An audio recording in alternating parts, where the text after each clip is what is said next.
but I've got a sweet escape. Under bright light, illuminate my face. Under bright light, it's shining down on us. Under bright light, illuminate your face. Under bright light, that's when I come alive.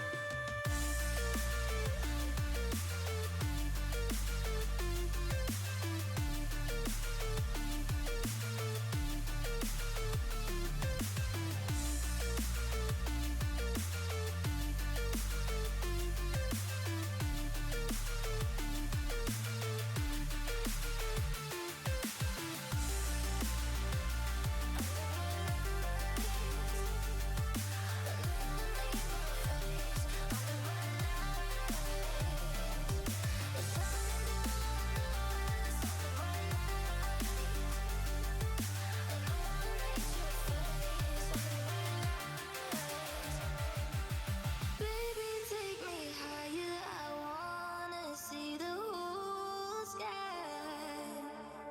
See the galaxy's reflection in your eyes. There's nothing that compares to this energy. I've got a sweet escape. Under bright light, illuminate my face. Under bright light, it's shining down on us. Under bright light, illuminate your face. Under bright light, that's when I come alive.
on, everybody? Welcome back to the Nemesis Gaming League. We are here for Championship Monday as we have got a lot in store. We're closing out Season 11 here with day one of our Grand Finals, Novice and Prospect tonight.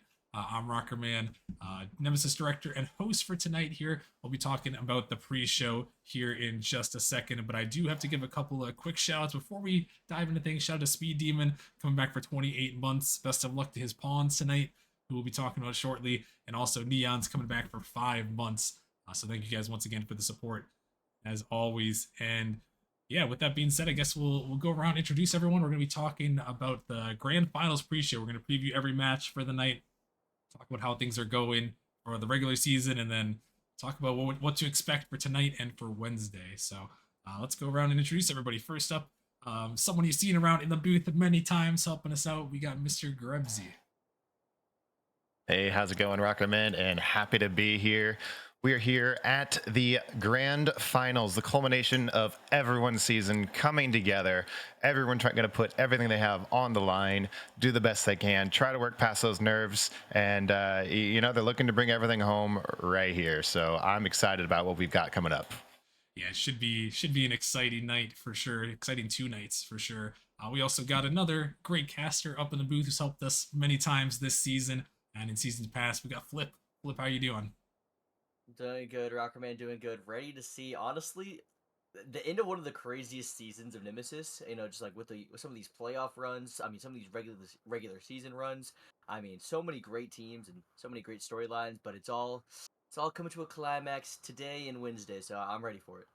Oh yeah, can't wait. And last but certainly not least, we got Cozy Boy, one of our great managers and the GM of the Aeronautics org. Cozy, how are you doing?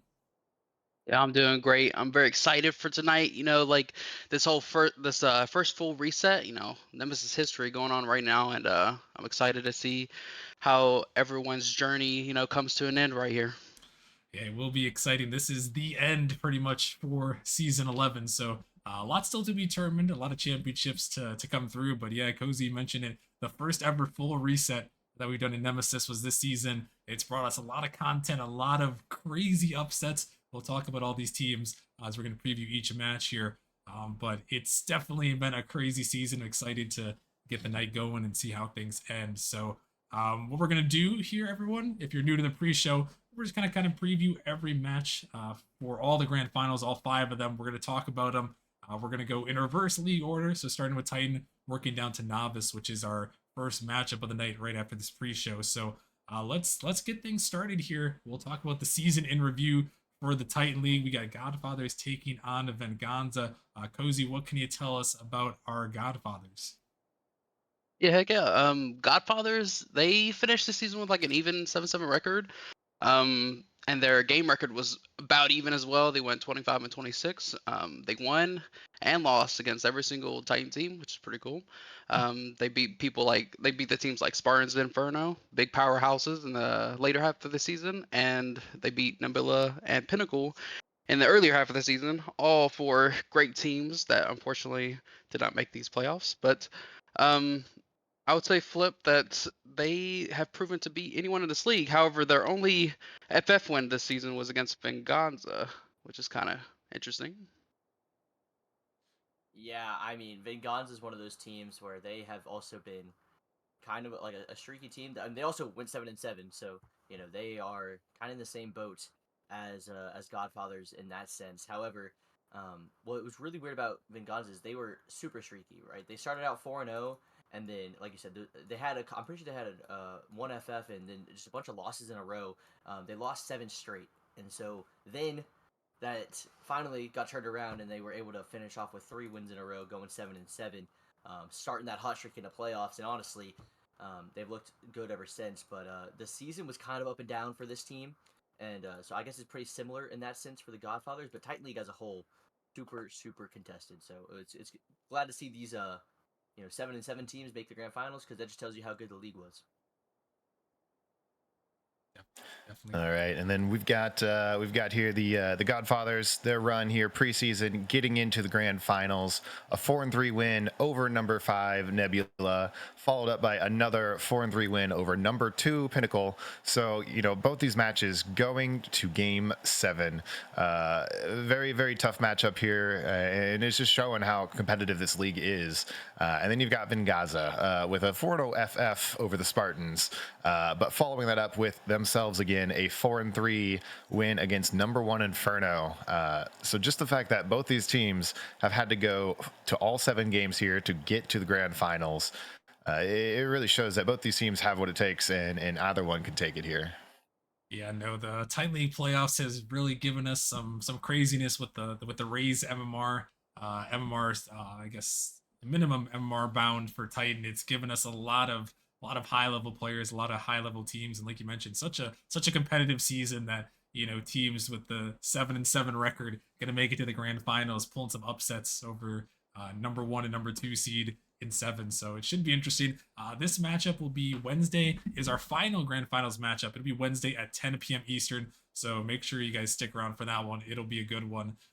For sure. I'm hoping for another game 7. Titan League has given us some craziness, so we'll have to see if that holds on. But now for the fun part of our segment. Let's go around the horn. Let's get our predictions here, starting with Mr. Grebsy. Yeah, I'm gonna have Vengaza 4-3 over the Godfathers. I think this match is the play-ins have done are gonna go to Game 7 here, and but I think Vengaza's gonna take it here in the end. All right, Flip, who do you got? I saw both these teams in the semis, and I casted both those games. Super intense, but I said it in the cast. Whenever the Venganza beat Inferno, I said this: whoever wins this series is winning it all for me. And so I got to take Venganza. They're such a strong team. And Rocky Ayers, he's just that dude. I got him 4-2. 4-2. All right, we'll have to see. Cozy boy, who do you got in this one? Yeah, I think it's gonna be a very close game. I think it's gonna go to a game 7. However, I do lean the edge towards Godfathers just because I have full faith in Logan, and I seen excuse me, I believe I want to say I'm not 100% sure, but I want to say like 2 or 3 this whole roster like they played RLCS quals together, and so they obviously they have a lot of Kim together already.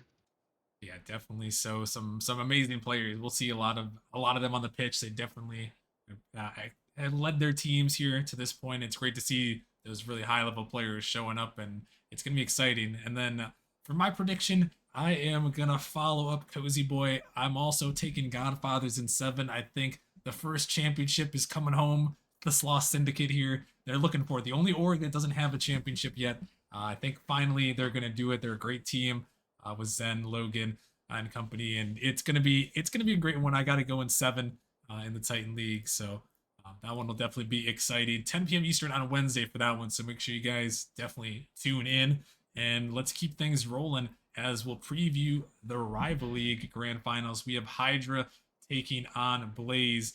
Flip, we'll start with you. Man, Hydra, they are the team that I think you should watch out for because they had a crazy run in the regular season. They started off really shaky, 2-4, but then their whole roster changed. They picked up 2 players, 2 very important players, Cotney and Sanzo, uh, and they kind of shifted the whole dynamic. And they were looking to be the 1 seed, and then they fell to Distortion, and so that didn't go through. Also, Zimity got traded out for Landon. Late in the season as well, and Landon kind of just takes them that one step above, in my opinion, and so I feel like that's the reason that they got here. And those 3 players, they all get added in at different times in the season, but this Hydra team, they're a 3-headed monster for a reason. They're just different. I like that. I like that. They are definitely a great team. Had a great regular season. I believe if my memory serves. I think they won like 13 of their last 14 matches or something crazy like that. They won an insane win Yeah. streak. So they are definitely going to be scary, but they're going to have to go up against this Blaze team that they've been looking pretty good all season long, led by 2-time MVP T-Man over here, who had who led his team to a 12-6 regular season record, winning the Atlantic Division, clinching that playoff spot there as the 4 seed. So they looked pretty good in the regular season, and we saw what T-Man was able to do the last couple seasons, able to get home that chip for the Knights, and we're gonna have to see if he can do it again here, this time on the Blaze side of things. So they definitely had a great season, but we're gonna have to see how they're gonna perform against this Hydra team and Grebsy. Both these teams with some interesting runs to make it this far. Yeah, absolutely. The postseason run's a little bit different this time around as compared to the Titan League. We have Hydra, their first matchup, 4-2 over number 7 Vortex, followed up with a 4-2 win over number 3 Galaxy. So not quite going to the 7th match there. A little bit more runaway on those games. And then we've got Blaze, also 4-2 over number 5 Arrival. Following that up with a 4-1 over the number 1 Distortion, kind of an upset there. So both these teams, showing that they have the ability to come out and win these games and even win it before going to the final match here in Game 7. And I believe Cozy Boy now has some previews for us. Yeah, heck yeah. Hydra, I believe they're going to be looking for their second ever championship win. Their first was being in season 7, while Blaze, they're looking for their first. I want to say they had a run in like season 2, but I believe it got vacated. I wasn't here back then, so I'm not too sure what happened. But this will be their first official if they were to take the win. But yeah, Hydra has undoubtedly been the hottest team coming to playoffs. They've been on this crazy streak, like previous have mentioned. But Blaze has T-Man, of course, and like Rockerman has mentioned, he won the championship last season with the Knights. So I'm kind of curious how everyone's predictions are. Yeah, let's see what we got here. That matchup Wednesday at 9 p.m. Eastern, right before that Titan matchup. And yeah, let's swing it around. Let's swing it around the room here once again. Rebsy, again, I'll start with you. Who do you got in this matchup? I've got Hydra over Blaze in 6 matches, so 4-2 here for Hydra. All right, Flip. What do you got? You backing your boy T-Man? Absolutely not. Never. He got me a chip last season. I was the AGM. Shout out to T-Man for that. Yeah, now Hydra 4-1. Blaze, you're about to get stomped. Pulse, Oh, good luck, buddy. oh Oh boy. wow! Oh wow! So shots Oh fired. good. I think he's just trying to encourage the Blaze members here. That'll get some fire under you. It's secret love. It's secret love. Secret love. All right, all right. We'll have to see. 4-1 Hydra. Cozy, what are you thinking here? Wow. I am honestly thinking the same. I think it's going to be a 4-2 run. Hydra's just been so hot lately, and I see them continuing that. Well, we're gonna have to see.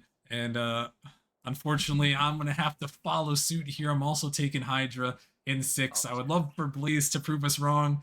This is one of those things that gets screenshotted later on and say, "Look at those guys for predicting all Hydra for Blaze were to win." But I'm sticking with Hydra here. They have been the hottest team coming into this year. Even with the new roster, I had some question marks with the roster swaps at the end of the season, but I still think they'll have enough to squeak it out. But I think Blaze will give them a good fight.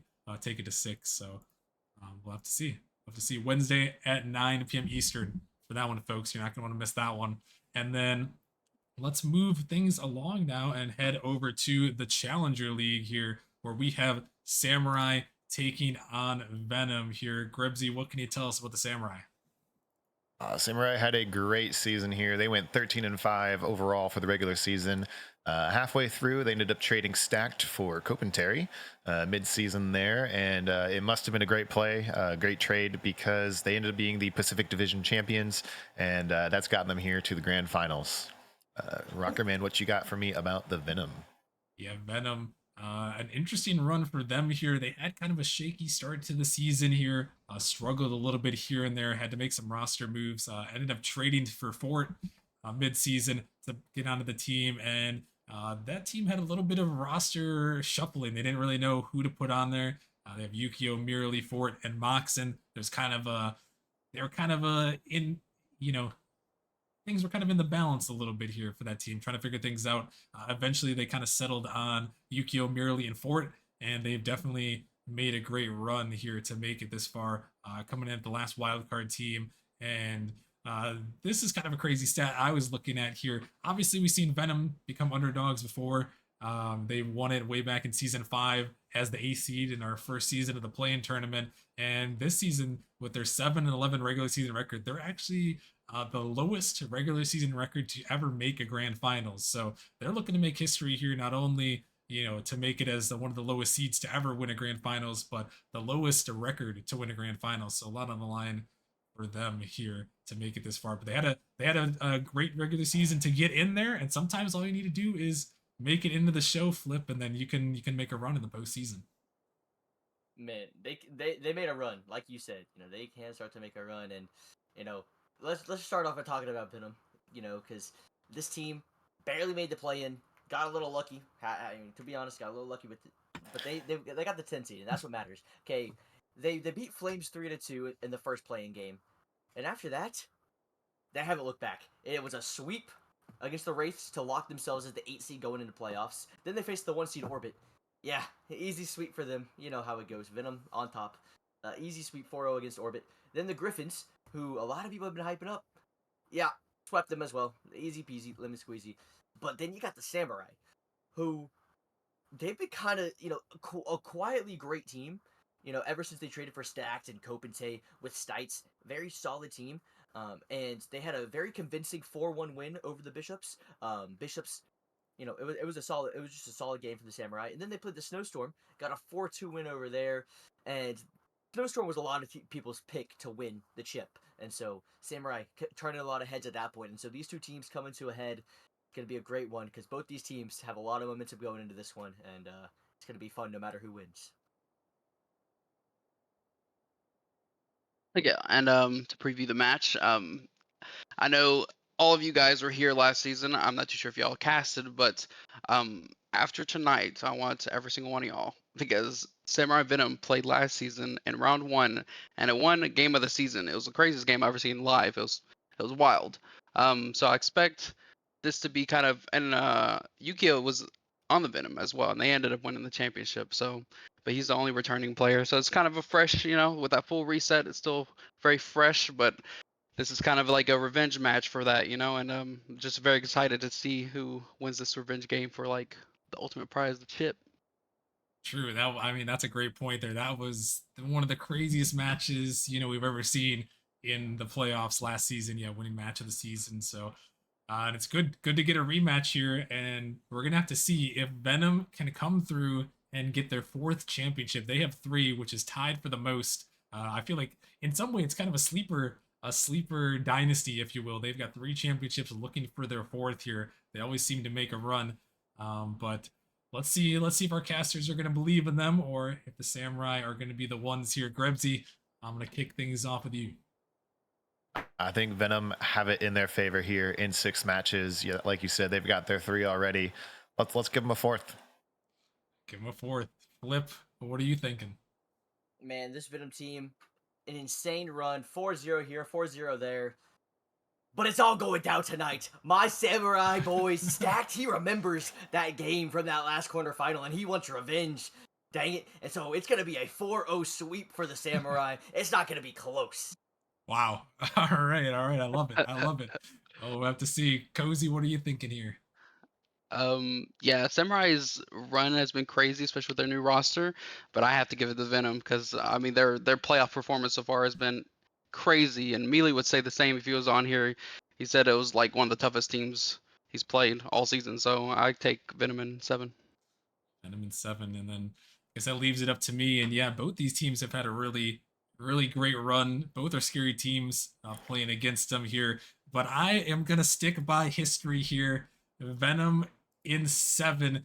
This Venom team, there's something about them. I don't know what it is. I don't know how they do it here, but they are 14-2 all time in postseason matches. There's a reason it's called the Victory Org, and I think they'll prove it once again tonight here with another championship, trying to add number 8 to their tally there, which is the most in Nemesis. So we're gonna have to see if they're gonna get it done. But I'm rooting for my boy Merely to finally get that first chip. Hopefully he can pull it off here, but we'll have to see. We'll have to see what's gonna happen. Samurai are a great team, and like I said, I expect it to be very close. Expect it to go the distance. So we are gonna have to see how it all turns out. But that one is gonna be happening Wednesday at 8 p.m. Eastern for that one. That's our first matchup on Wednesday. So we got a banger 3-match setup with Challenger, Rival, and Titan. And then now, guys, we can really get into what's happening tonight. We got 2 matches coming up tonight. We'll start with our Prospect League matchup, which will be our second and final matchup of the night. But let's kick things off here. We have Flurry taking on Ember. And Cozy, what can you tell us about this Flurry squad? Yeah, Flurry was one of those teams. A lot of Prospect was very weird because a lot of the really good teams early on kind of evened out later on, and a lot of the teams that had a very slow start started picking up, and it was getting very even there at the end. But Flurry was one of those hot teams at the beginning. They started 6-2. They went on a little losing streak though in the middle. They ended up replacing some of their members. They replaced Omni Murders with Season 10 All Stars Sunlight, and they ended up replacing Cree with Perky.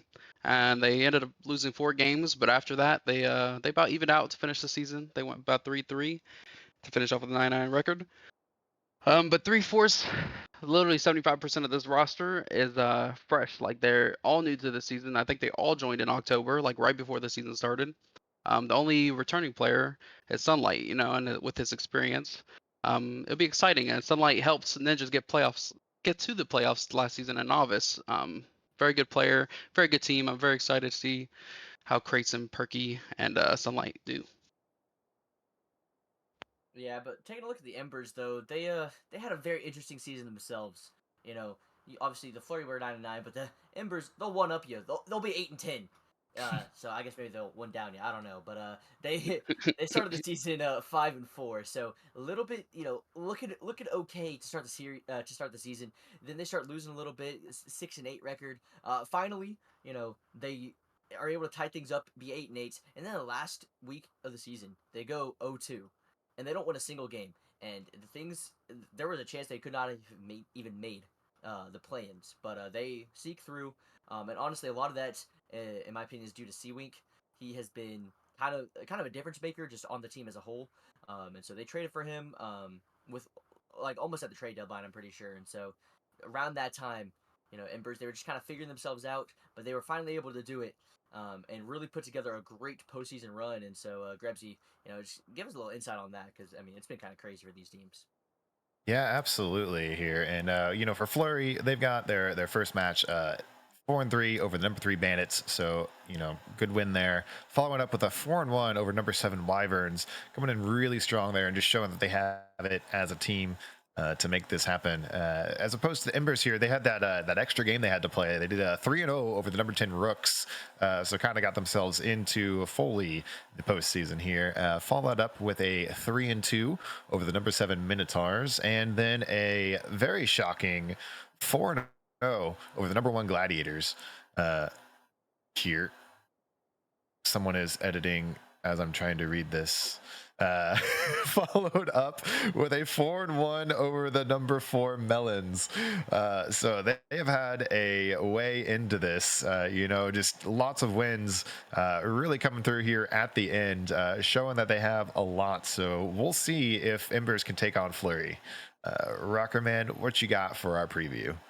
Yeah, no, this should be a great matchup tonight at 9 p.m. Eastern. Like I mentioned, it'll be our second matchup, and this one is going to be a great matchup, not only because these two teams have never made it to the grand finals before, seeking their first championships, but these are division rivals. We got Sub-Zero taking on Firestorm. This is the kind of matchups, you think about when you got these org versus org matchups. You get the fire versus ice matchup going on tonight, and division rivals.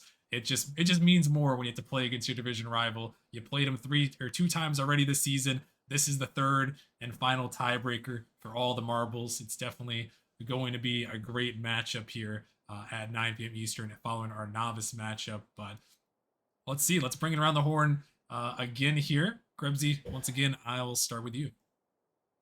Yeah, even though, Ember had an amazing run here getting into this, I'm going to take it Flurry 4-2 over Ember. All right, Flip, what do you got? These dudes have not seen what I've seen, Rockerman. This Embers team, there's something about them. I don't know what it is, but this one, it's going Embers. I will say Flurry. It's gonna be a close one, but this Embers team got too much eyes. I have 4-3.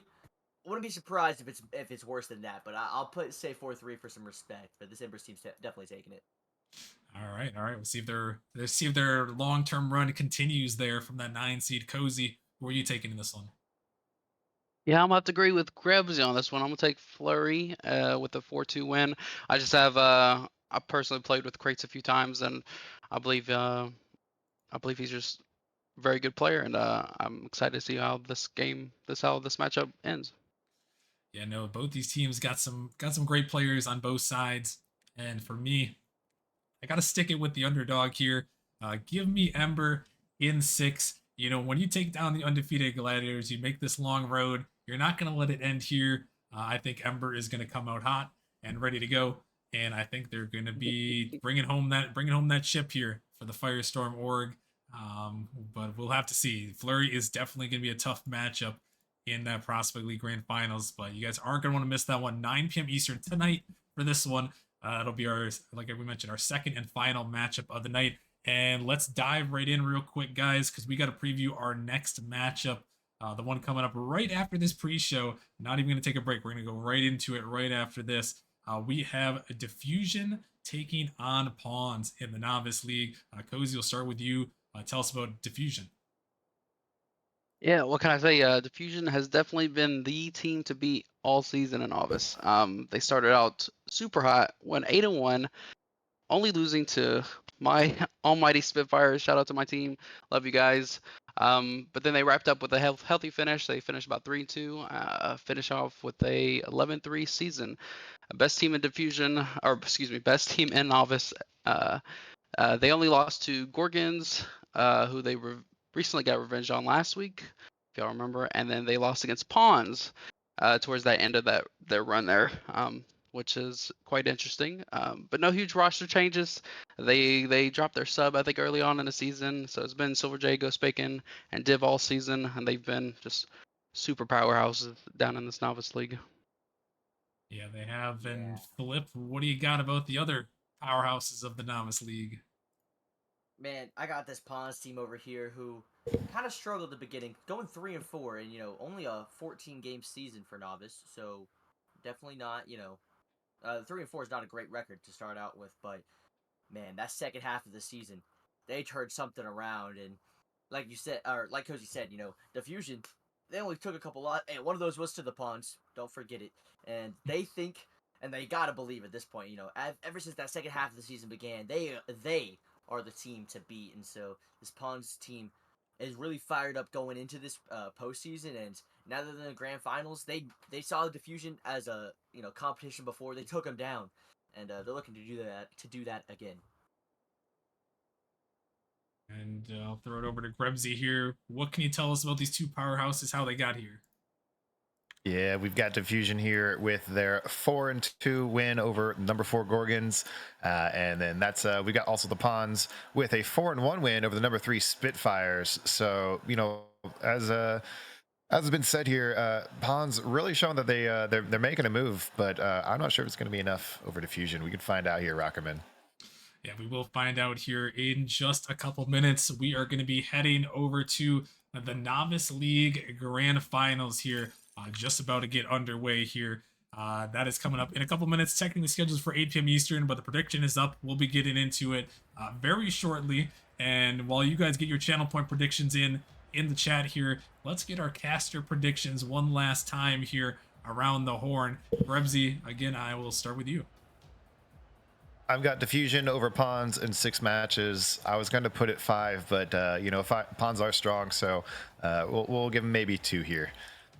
But Diffusion overall. Alrighty, Flip, who do you got? I got the winners. I mean, I got the Pawns. And Grebsy, you didn't have the gonads to make it a 5-game series, but I didn't have the gonads to make it a 4-game series because I think this Pawns team is different. Cozy boy, you're right. Your Spitfires team, shout out to them. They were a great team. They got whooped.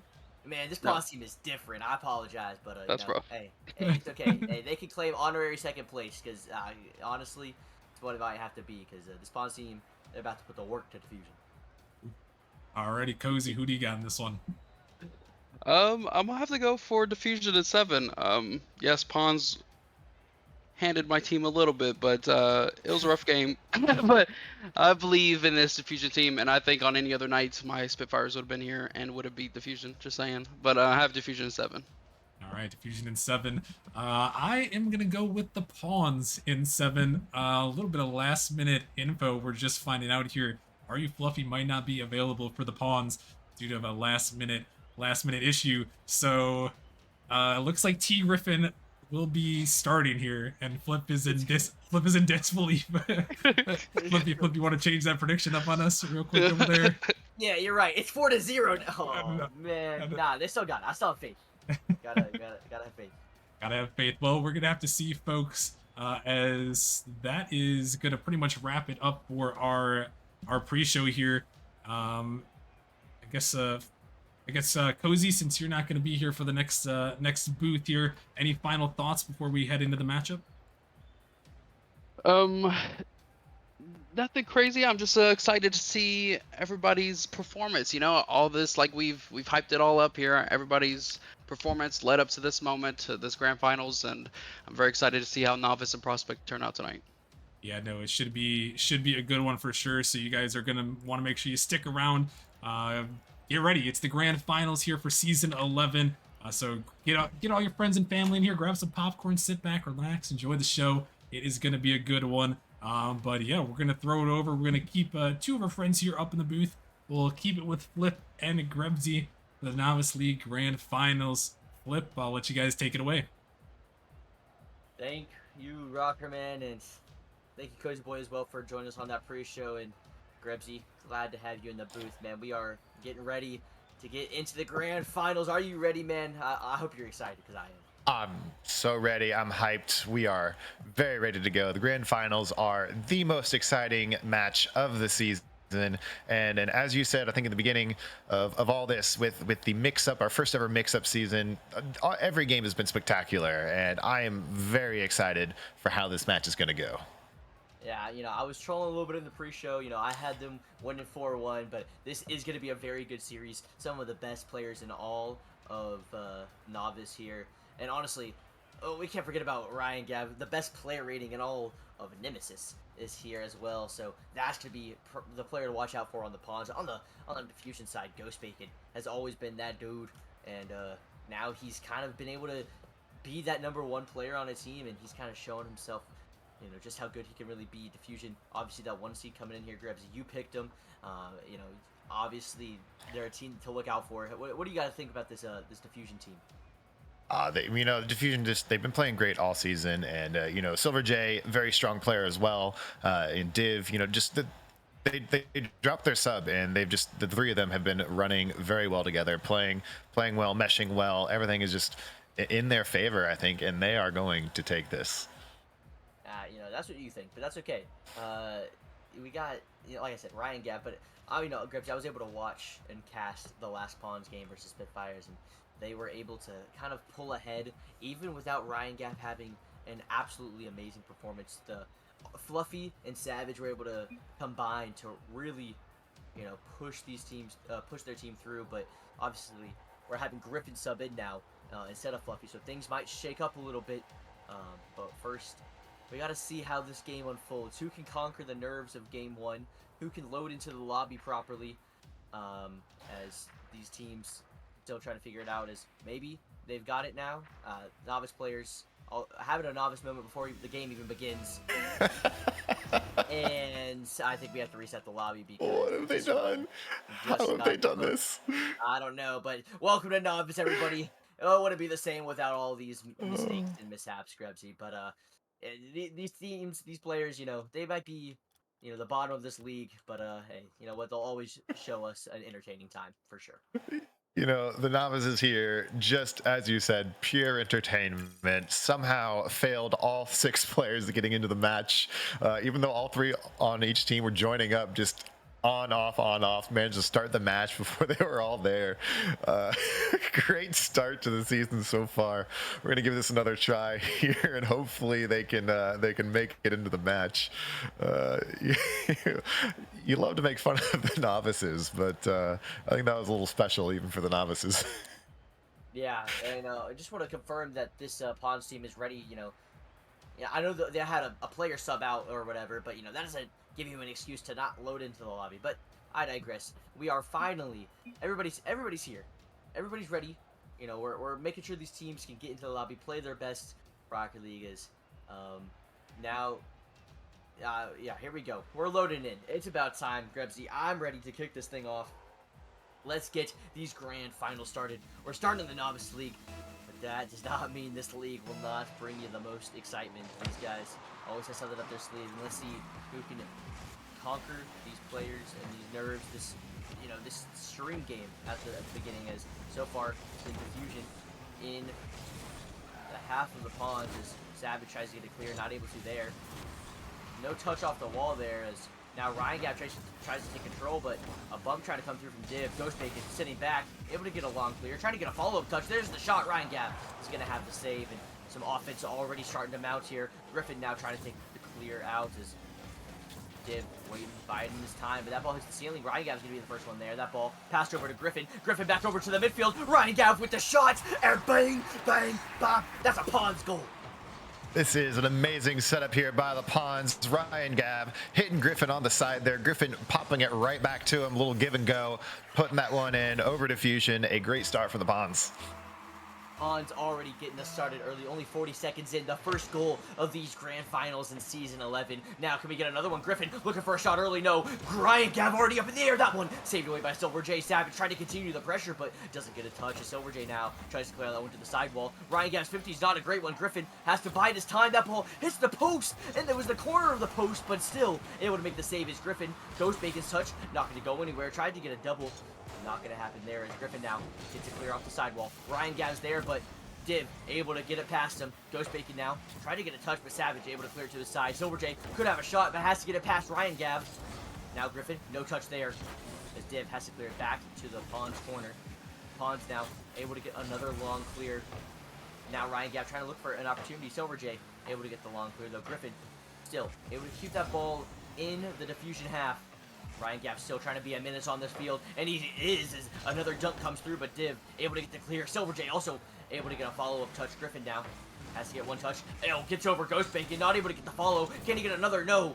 That ball, though, goes to Ryan Gap, able to get the long clear. Silver J doesn't get a good touch. That was bouncing out the backboard. Ryan Gap with the shot. Ghost Bacon with the save. Savage not going to go in as that ball hits the crossbar. A demo comes through. Griffin pops it high. No touch. Silver J missed. Griffin scores.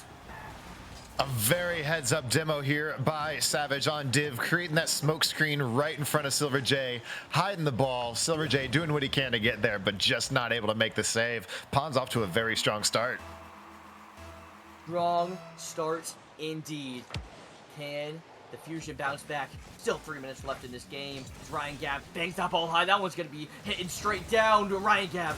Had the read, but so did Ghost Bacon. Silver J able to get a demo in the clear. Ryan Gap, though, up with his teammate Griffin. On the backwards, Ghost Bacon with 0 boost. Griffin, though, going to try to get a touch mid. Not going to have the touch, though, as Savage going to take some time on it. A little bit of time wasted. Never hurts the team whenever you're ahead. Ghost Bacon's trying to get a long clear. Ryan Gap able to bang it down. Silver J's touch, not a great one. His Savage is already over there. His touch, though, not going to be followed by anybody. And Ghost Bacon trying to take control, but gets dunked once again. And halfway through this game, so far, Grebsy, it has been all Pawns. Although we've seen the Pawns be stuck on defense a little bit, just nothing threatening coming out from the Diffusion so far. Yeah, right now it looks like Diffusion is doing the best they can to try and get some plays going, but as you said, Pawns have just had all the pressure here, and it feels like Diffusion are on the back foot trying to make something happen for themselves, and if they're going to get this going, they need a bit more teamwork in what they're doing. As we see a pass from Silver J there, Ghost Bacon almost putting it in, but not quite able to, and then there's another pass back, and Ghost Bacon, as I said, the teamwork coming through right there, getting their goal. They needed that with 2 minutes left. It's a one goal game. 1 goal game, but now, a triple commit there from the Pawns kind of shows that, hey, this team hasn't played together a whole lot with Griffin in the roster. Could be a little bit of nerves as well from the stream. If Pawns are able to take this game, it'll be huge for their confidence going forward, but if you're Diffusion, now is the best time to strike, and you're aware of that. Ghost Bacon, he's aware of it, as now he's trying to get another touch to the midfield, but Savage able to get it past him. Now, Silver J, long clear all the way downfield. Ryan Gab on the corner, able to get a touch, but It's only as far as Div. Ryan Gap able to go again, though, as Ghost Bacon has to collect it awkwardly. His touch straight to Griffin. Griffin only over to Silver J. That ball on target. Ryan Gap barely able to make it in time. Silver J continuing the pressure with a nice pass mid. Savage with a great read on the backboard, but Ghost Bacon pops it high. Griffin, no boost! And Ghost Bacon slots that one away. We have a tied ball game. Tons of pressure here by Diffusion, putting that ball over the backboard. Pons just not able to get anybody there on the backboard for the defense, and eventually Ghost Bacon able to slot that in for his second goal of the match. Second goal of the match, and he's shown why he is one of the players to talk about. Silver J, though, saying you can't forget about me either, gets a goal off the kickoff here, and Diffusion had their first lead of the series.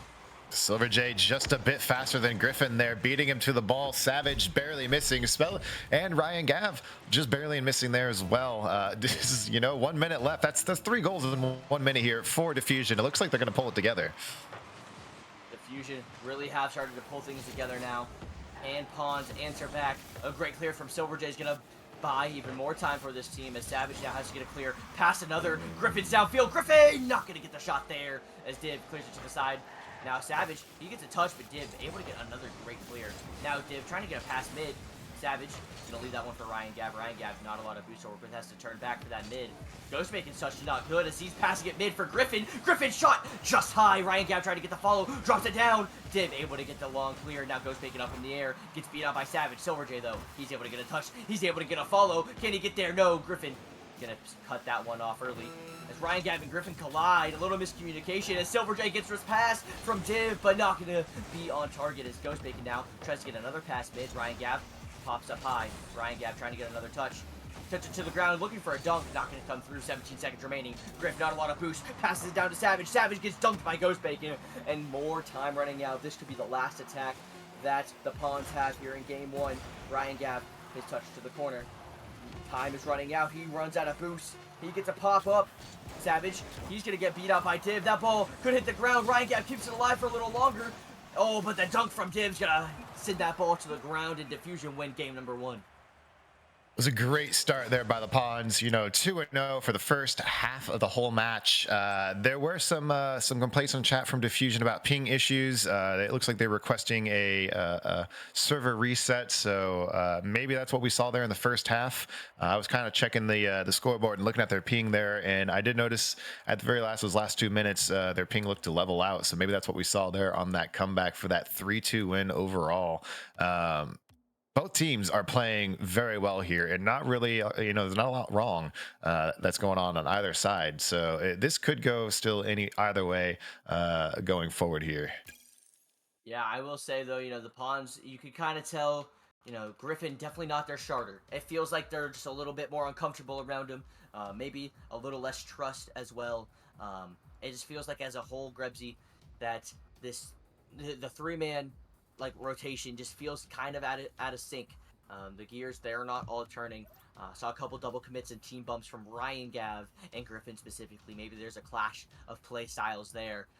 But if they're able to figure that out, the good looked really good. It's just the bad did at times look kind of bad. So just kind of touchy-feely so far is how I would describe this grand final to start for the Pawns. So Pawns, they have to figure out a way to kind of work together here and get past these obstacles and find a way over Diffusion here. As Diffusion, they seem to turn it on, and let's see if they can continue that momentum here into game number 2, or will the Pawns have an answer with Griffin getting that ball up to Savage. Savage sends that ball to the corner, and Ryan Gav now looking for a double, but Ghost Bacon's going to get a long clear.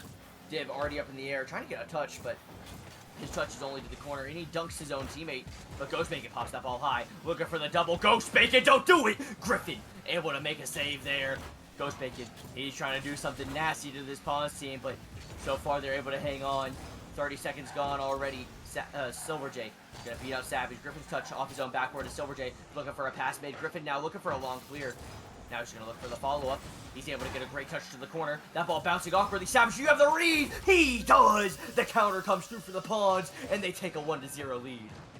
Yeah, it's a very beneficial bounce here on the corner, putting that over the goal very fast there. Ghost Bacon almost getting there, but Savage with the read on the dunk right into the corner. A very heads-up play by the Pawns. Heads up play for sure, and a good counterattack as well. Now, we saw a little bit of this last game as well as I saw Griffin drive over that boost 4 times, and it's a tough sight to see sometimes. That feels bad, but you know, they're still able to mount a little bit of pressure here as Ryan Gaff gets a 50, but Silver J gets that ball to the corner. Now he's looking for another 50 in the corner. Ghost Bacon, though, wins that one. Griffin, he loses that 50 on Ghost Bacon, but Savage was able to get there in time as Div not even going to touch. Silver J has to send it to the corner, sends that ball way high. Ryan Gaff tries to get a dunk, but that ball bouncing mid. Savage not able to go, so Griffin has to get the clear. That ball over Div's head. Griffin in this corner could be dangerous. That ball floats mid again. Ryan Gav! That ball not able to get scored, just a little too high, but more pressure starting to mount here as Savage sends that ball mid. Ryan Gav, good 50 on Silver J. Tries to get a follow-up touch. That ball bouncing high. Griffin's not going to be able to get there, but does fake. Goes Bacon. Savage's shot's a good one. Silver J has to send that ball straight up. Ryan Gav, do you have the read? Silver J, he's actually going to get the ball on the come down. But no one mid for Griffin's pass there. Savage gets beat out by Ghost Bacon. Ghost Bacon still looking to cook. Not a lot of boost in the tank. Still not able to get the flick there. Had the setup for it. Went for the fake instead. Ryan Gav leaves that one for Griffin. That ball hit mid by Div. Could be dangerous here. Savage sends a clanger downfield. That ball bouncing off the corner. Griffin, is he going to get there? Yes, but that mid pass not going to go to anybody. We're about halfway through this game so far, Grebsy. This game seems to be a little bit like the first one where it feels like the Pawns are in control, but you gotta look out for Diffusion because they can answer back very quickly. Yeah, absolutely. You know, it has been in the favor of Ghost Bacon there with a solo play over the defense. Going to put that one in. As you know, you might have cast or cursed that one with your compliments of the Pawns. We got Diffusion here coming in right away. As you said, Pawns kind of having control, all the pressure, but I feel like Diffusion's doing a better job of when they have the ball, you know, making some team plays and having a bit more control versus Pawns are kind of banging the ball away and hoping it goes in their favor right now. You know, sometimes that's all it takes. A little bit of bang ball never hurt nobody. But Ghost Bacon and the control from this Diffusion team has been really solid so far. Div as well, one of those players that has a lot of control. As that shot was a good one coming out from him. Savage able to get the clear, but no one able to follow it up. As Silver J passed that ball over to Ghost Bacon. Ryan Gaff able to get the beast. Savage now looking for a pass. Ryan Gaff takes it from him, but the save comes out from Div. Savage looking for the pass over to Griffin. The team were just not working together quite yet as Griffin's touch gets away from both Ryan Gaff and himself, and Div has an open net. But is it in? I'm not sure if it was or not, but the ball goes in either way, and Grebsy, a 2-1 lead here for Diffusion. Yeah, I'm not sure that was going in. Just kind of an unfortunate follow by Griffin here. That might have been curving in. That's hard to say. But Griffin really making sure that goes in. And it's kind of what we saw in the first match where Pawns come out strong, but kind of start to wane halfway through the match, whereas we see Diffusion really coming in together here in the second half of the game. Definitely the team that starts to ramp up. You want to play your best Rocket League when the clock's running down, not whenever the clock just starts ticking. Now, can we see Pawns step up their game here? As now some offense coming out from Ryan Gav for the flip reset. What the heck? The flick was absolutely nasty, but no one could read that pass, and heck, I wouldn't read that pass, not in a million years. So a good shot though from Savage. Ghost Bacon's touch wasn't a good one. That ball floating awkwardly. Griffin doesn't make the touch, and Ryan Gav has to retreat. Maybe he didn't do it in time. Savage has to back him up a little bit. Now Savage able to get the touch, able to get maybe another one past Silver J. Not going to go through there. Ryan Gav now with a touch off the backboard. That one going to Griffin. Ghost Bacon gets the read though, and a long clear. Is he able to get there? No, but he's able to get a pass mid. That ball floating.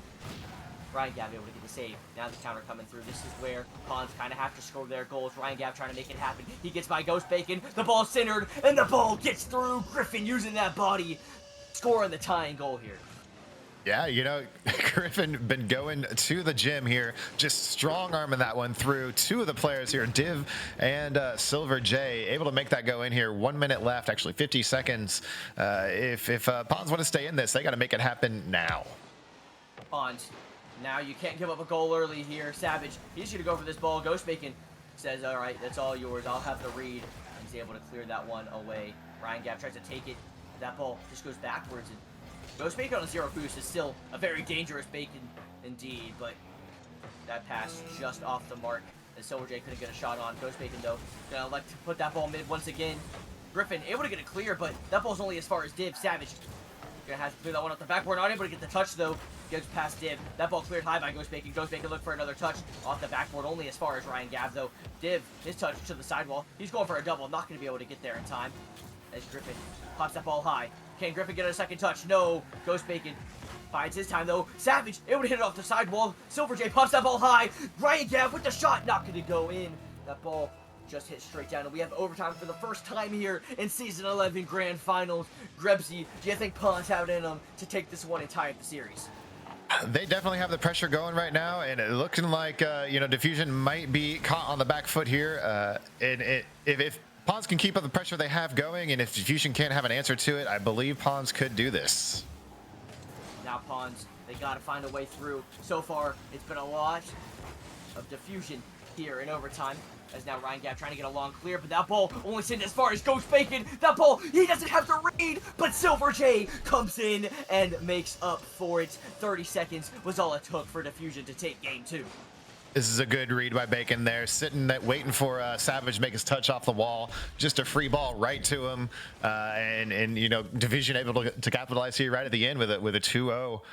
They only need 2 more here. Only 2 more is all it takes, and honestly, at the rate this is going, it might only be 2 more games at this rate. This has been pretty dominant here for Diffusion. We've seen it twice now. Pons take an early lead, Diffusion bide their time, and then all of a sudden you blink and they score 2 goals, Grebsy. This Diffusion team, they just know how to turn it on late in the game. What do you think they're able to do? Are they just figuring out their opponent for the first half, or are they finally able to capitalize on those Pons mistakes? I think Diffusion is just a bit more patient than the Pons. Their play styles are a little different here. Pons are looking to do just a lot of pressure real fast, and Diffusion's just been setting up for it. They've always got their third man back, so anytime Pons are putting the ball downfield, Diffusion has someone on defense ready to just immediately put it back into the Pons half of the field, and right now that's working for them. I think they might get caught out a couple times here, as we've seen Pons get some goals in, but I think that's more lucky or beneficial bounces or 50s that are going in the Pons' favor, more so than plays that they're setting up. A little bit of luck never hurt nobody, but if you're in the Grand Finals, you want a little bit more than luck on your side. As now the Diffusion team is trying to show just who is the #1 seed and why they deserve to be it.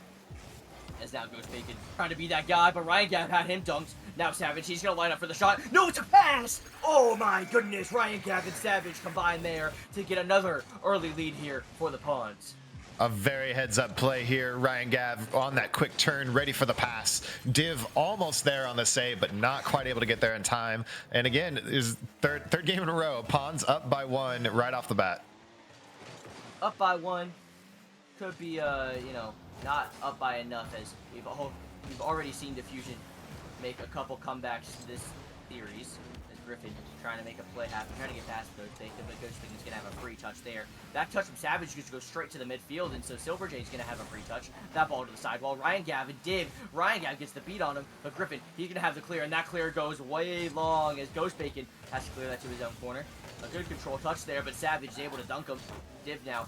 Again to the sidewalk. Div looking for the double, not going to come through. Ryan Gav shot. That one just going to be off target and saved away as well by Silver J. But that ball only as far as Griffin. Griffin able to get past Ghost Bacon, but Div pops that ball high. Ryan Gav, though, he's able to beat one out. Silver J in the corner. Gets dunked by Ryan Gav. Ghost Bacon able to get the clear up to Silver J. Oh, but Savage already there and waiting.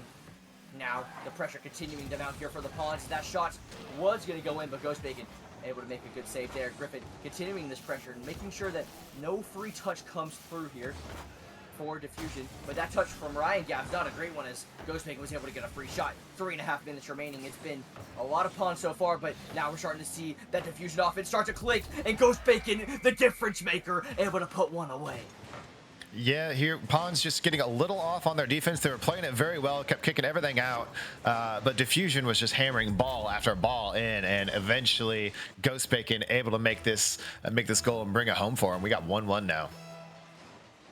1-1, and this is just where Diffusion likes to be. They like to be down a little bit, and then just figure their way back in, make one mistake, and they're able to start capitalizing on them pretty frequently.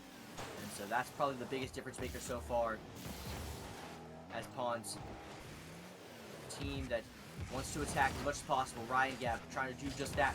Griffin able to pop that ball way up high.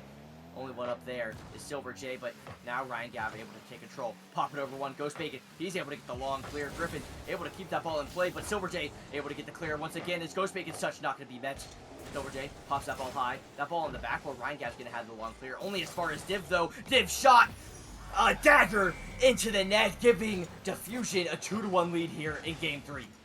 Yeah, it's a pretty good clear here by Ryan Gav. Griffin just kind of driving away from the goal. I don't know if he was misreading how that play was going, but he was their third man there sitting in goal and just kind of opted to leave and let that one go in for free.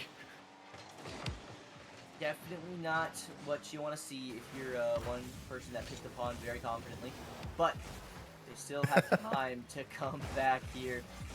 2-1 with 2.5 minutes remaining is plenty of time for any team. But this Pawns team has been very hit or miss so far, as Griffin gonna miss that ball, not gonna make any contact there, and so it's gonna allow Diffusion to continue to put on pressure here. Diffusion, they have been such a solid team, slow, steady with their play, but consistent, and that has been the biggest difference maker, the consistency of this team. As that ball not going to be met by a shooter there. Savage now trying to get a pass made. Ryan Gab committing on that. Could be a fatal one, as now Silver J has an open net. That ball going to be bouncing high. No follow-up, though. An open net there. A sigh of relief definitely coming out from the Pawns, but they're still down by 1 goal. Ghost Bacon not going to allow a equalizer there. Ryan Gab has to try to force a way through, but Div with the demo, and this Diffusion team just looks so solid.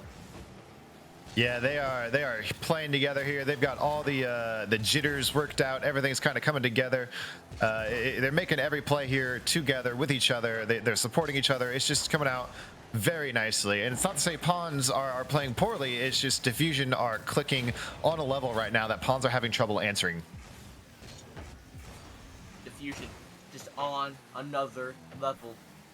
Can the Pawns finally find a way into this game? More and more time runs off the clock. Still plenty of time for a comeback. Savage not going to get a touch there. Now he's looking for the bump. Ghost Bacon already had that ball read and jumped forward. But Ryan Gav with the shot, and you don't want to give that man a free one because he will slot it no matter where. And a top right shot there, able to tie up this game. Yeah, that's a good play there by Griffin, popping that off the back wall. Ryan Gav ready to follow up immediately and just finding the back of that net real fast here. 50 seconds left, 2-2. We've been here before. Can the Pawns make it 3-2 in their favor? I don't know. It's okay, you can say no. They feed on the hate. As now Silver J gonna get a touch there. Ryan Gav had the shot coming in, but able to be blocked. But now Ghost Bacon with the long clear. Is that ball bouncing down? Ball popped up high. Silver J, do you have the read, buddy? He did. Ryan Gab also was there for the save, though. Div with the double off the corner. Able to get that pass mid. Ryan Gab, 0 boost to work with. Trying to get around Ghost Bacon. Able to get a good 50, so Griffin able to follow it up. Now, Griffin trying to end this game before regulation, but no, it's going to be going the other way. Div not going to have a touch there. Savage couldn't get one either. Ryan Gab trying to get it over Silver J. Silver J had that red, but a good touch from Griffin, but it was only as far as Ghost Bacon. That ball bouncing down now. Div's touch gonna hit the ground, and we have overtime here in game number 3. Grebsy, we're 2 for 3 on overtimes now. Fusion took the last one. Took it pretty quickly as well. Pawns, they need this one. They do not want to be on match points. Do you think they got it in them, or is this Fusion team just a little too strong? I shouldn't have passed it to you because the game's already over. I think it's going to go in Diffusion's favor. Okay? Just a little bit here. Yeah, a good backboard pass there by Ghost Bacon. Ryan Gav just barely missing that clear out. Silver J waiting for the play. We've seen a lot of plays here from Ghost Bacon to Silver J to Ghost Bacon. They are playing phenomenally with each other on offense right now. And you know, Div is doing an amazing job allowing them to just be aggressive and play their game. Div is there to support them everywhere he needs to be, and Ghostbake and Silver J are feeling it right now with that third game here. It's 3-0, and Pawns really need to bring it together. They're just not finding their teamwork right now, and I think that's what's lacking for them. Rocket League is a game played with 3 players, not just one. Ryan Gav trying to do it all. But, hey, you know what? This Diffusion team, they have been a solid unit. And honestly, I've not seen a weakness or a weak link on this team at all this series. And so, Ghostbake and Silver J, Div, they've all played really well. Honestly, I'm most impressed with Div. I think he is the most sound mechanically, most sound positionally. I'm surprised this man is a novice, to be honest. This man been a huge difference maker. However, Ghost Bacon and Silver Jade just as good as I believe Pawns have taken their timeout, and so they're gonna talk a little bit. Grebsy, you think it might be too little too late, you know, coming back from for a reverse sweep, best of 7 in the grand finals. Can't say I've ever heard of it in Nemesis. I don't think it's been done, so you know it might be too little too late here, Grebsy. But hey, if any history has to be made somehow, so maybe they're the ones to do it. Yeah, it's absolutely a tall order, and that's not to say it can't happen, because it can. And who knows how this pep talk is going here for the Pawns. Maybe they're going to come into this and just run with it and sweep it. A little strategy meeting maybe on where they're currently lacking, or maybe they need to mark a player for Diffusion a little bit better. I'm not sure. I'm definitely seeing, you know, with T Griffin being in here as a sub, you said it earlier in the match, that just the teamwork is kind of off. You know, it's hard to play with a sub, especially going into the grand finals. If you've not been playing together all season, it's difficult to step up and fill that spot. So if Pawns want to do it, it's not all on Griffin. You know, Ryan, Gav, Savage, they need to start playing together. The goals they've been getting have been passes. They just need to do more of that. There has been one grand finals reverse sweep ever, and it was the Wolfpack and Jesters, which I'm pretty sure is provisional. So, you know, why not take it one step up and go to novice? You know, I feel like this is just great writing in the making. And Rocketman, you did a wonders with this script, I must say. As now, you got to see the Pawns go out to 1-goal lead like always, or are Diffusion finally able to stop the Pawns' early goal scoring? As Ghost Bacon now looking for a pass. Actually, no, he's going to try to follow it himself. He's going to get it! Ghost Bacon, he is just that guy. And for the first time all series, Grebsy, Diffusion score first. That is a crazy good play off the wall there, flipping into it to be able to stay with it and just able to tip it one more time. I think the defenders were thinking it was a pass, and they were playing off that for the defense, but Ghost Bacon just popping that in. What a great play. Ooh. And I might be seeing things, but Ryan Gav was not moving on that play, and that ball gets scored by Silver J. Could be some I saw nobody moving at the end of the goal. I don't know. We're here now. We are playing. Ryan Gav still not connected though, and Grebsy, I hate when this happens, because this is one of the worst worst things to happen in Rocket League, man. Just, you know, a bad controller, bad connection, vulgar language, whatever it is, you know, this is not what you want to see in the finals. They're down 3-0, and you can't blame Diffusion for taking that lead, Grebsy, but man, it's gotta hurt if you're Pawns. Yeah, no technical difficulties from Ryan Gav there. Controller died on him, and Diffusion able to put 2 goals in before he's able to reconnect and get it going again. As you said, you can't fault him for it. It is the grand finals. There's no friends here. You know, you got to take the advantage you have when you can. So maybe Pawns can make a comeback here and get it going in their favor, but it's looking quite slim as we're up to 3 minutes and 40 seconds left here. Hey, plenty of time, but yeah, it's been kind of diffusion to this game, and obviously a controller dying or a controller DC, whatever it is, definitely doesn't help. But diffusion, feeling like the more prepared team, the more equipped team, and sometimes Grebsy, the best ability is availability, and I'm kind of seeing that here as the Pawns are still struggling to find any sort of offense. This three-man roster of with Griffin, Ryan, Gavin, Savage, it's a solid roster, but they just don't seem to be clicking on all cylinders. Ghost Bacon, he's been the one kind of leading the charge here for Diffusion. Trying to do that once again here. Now he's going to look for a pass mid. Pop that one up for Div. Ryan Gavin able to get one touch over one. Able to get a second, but Silver Jay's going to get there for the save. Savage on the wall, able to get the pass mid, and was looking for a teammate there, but Griffin has 0 boost. Has to clear that one to the sidewall. And Diffusion continuing to just kind of waste time and give a good save there coming out, but give Pawns not a lot of great chances. That one was probably the best chance we've seen so far for Pawns, and as a whole, Grebsy, it just feels like Diffusion, they're just feeling comfortable. Obviously they're 3-0 up. The game's not quite over, but I feel like they are comfortable in this series in the grand finals, and if you're Pawns, you don't want this Diffusion team to be comfortable. Yeah, no, definitely not. As you said, Diffusion looking very comfortable. They're covering each other very well. The rotations are smooth. People are just where they need to be when they need to be there, and they're getting there faster than the Pawns can. And it's just Ryan Gav is making an amazing attempt here for his team, but one man is not quite enough.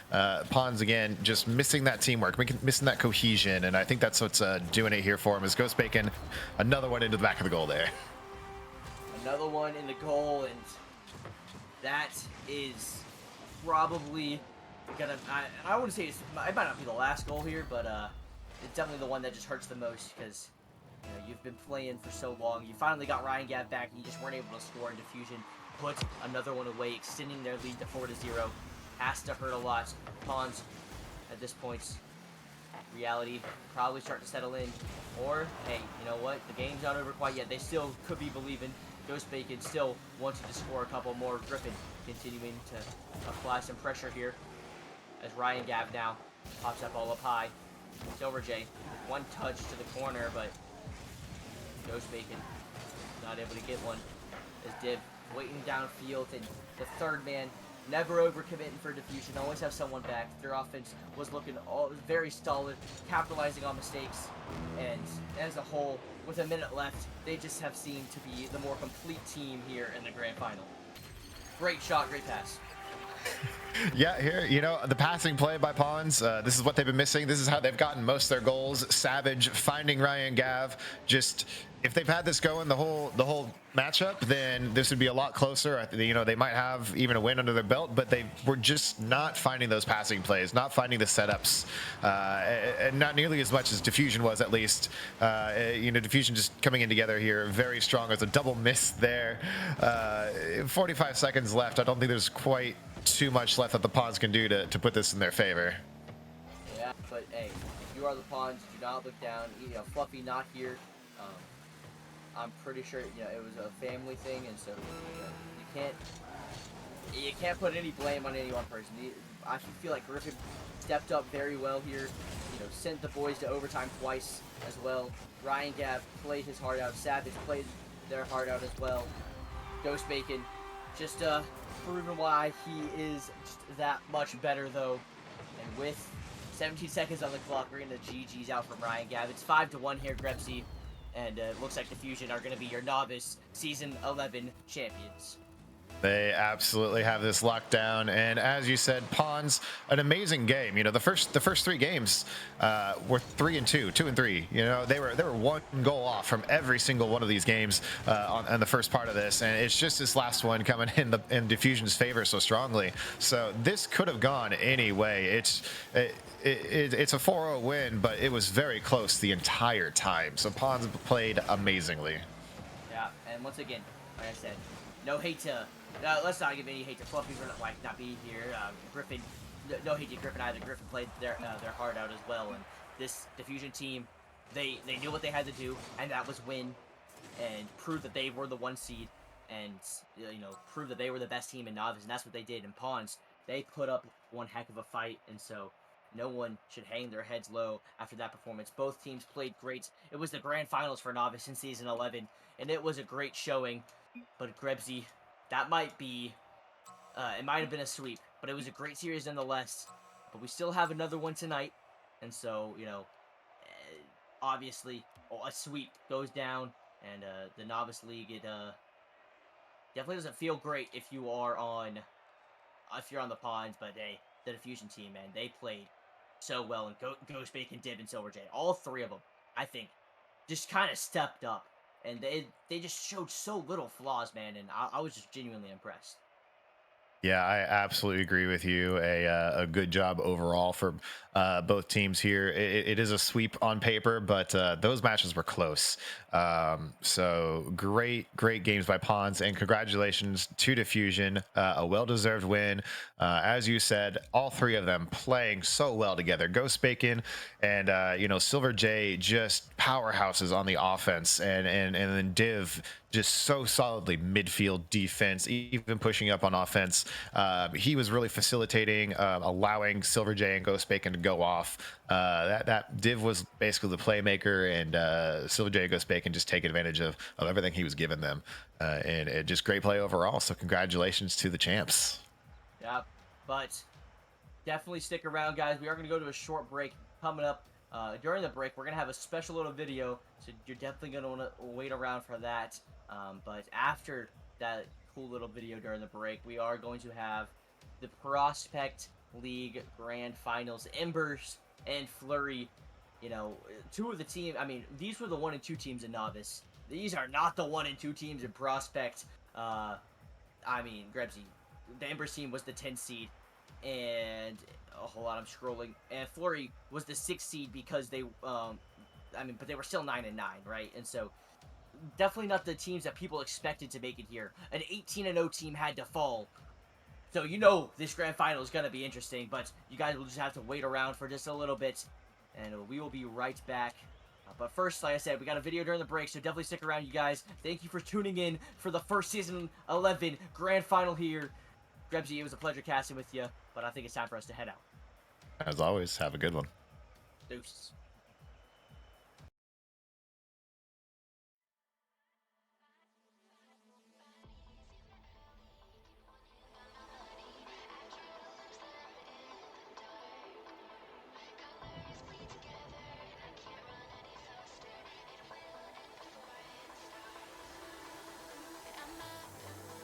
Up against the wall, how can it be growing taller? I'm high on adrenaline. I see the world burning in a vision. Hands up as you fall, don't know anything at all. Hands up as you fall, spinning faster. Hands up as you fall, don't know anything at all. Hands up as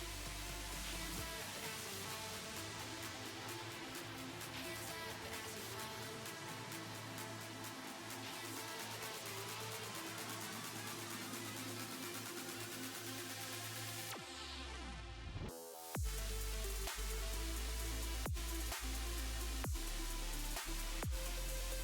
fall, spinning faster.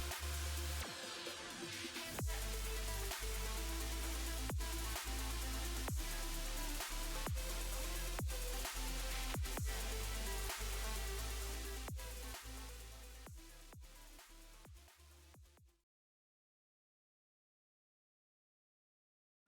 My name is Rockerman. My name is Jarhead. My name is Crippist. I am DJD, And I'm I'm the general manager of of Space Jam. The Evolution Org. the Atrium Org. the Graveyard Shift.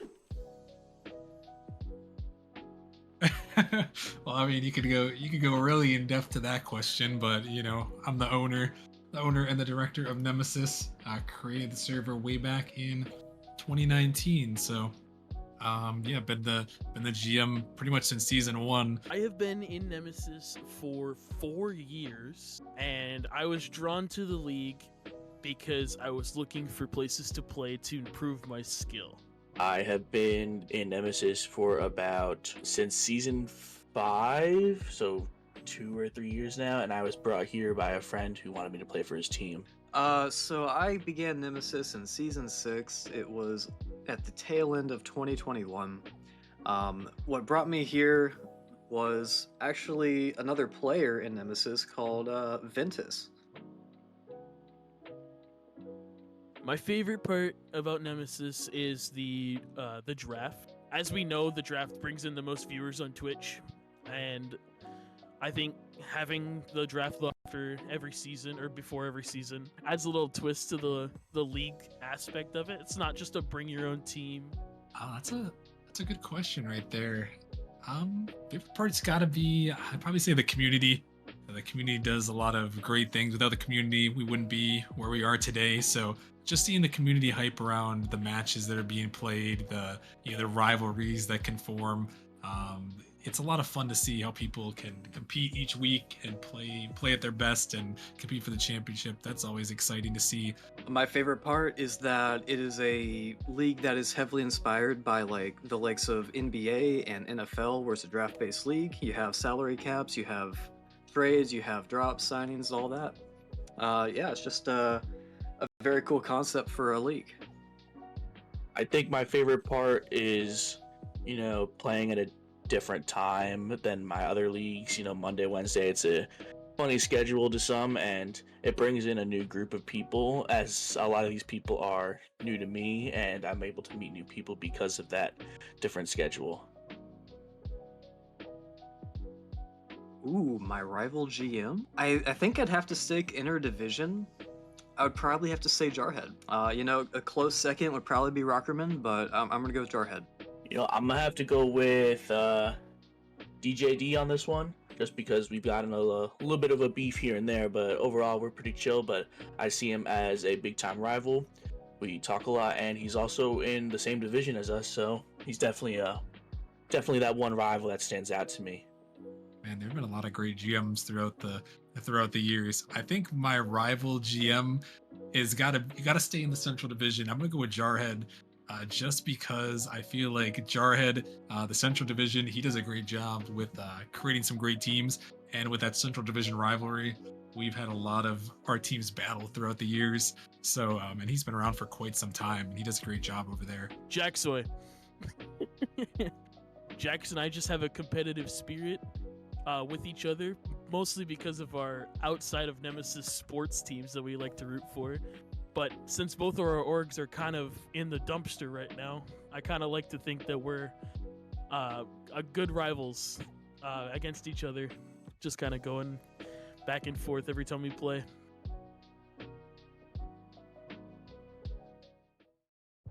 Oh god, alright. Nebula, Reapers, Pinnacle. Thunderbirds, Galaxy, Gravelords, Arrival, Chimeras. Raids, Banshees, Whips, Gravelords, Reapers. Inferno, Blaze, Flame, Ember, Ignite. Blaze, Pineapples, Kings, Knights, Vortex, Mafiosos, Bearcats. Hellcats, Samurai, Knights, Kings. Galaxy, Whiteout, Blaze, Vortex. You got Pinnacle, Arrival, Ascension, Origin, Genesis, Uprising. The Pawns, Rooks, Bishops. You got Ascension, Origin, Aurora. You have Uprisings, big provisional team there. Phoenix, Reapers, Pinnacle, Krakens. The Blackhawks, Warhawks, Origin, Ascension. Grandmasters, Kings, Bishops, Rooks, Pawns, Gambits.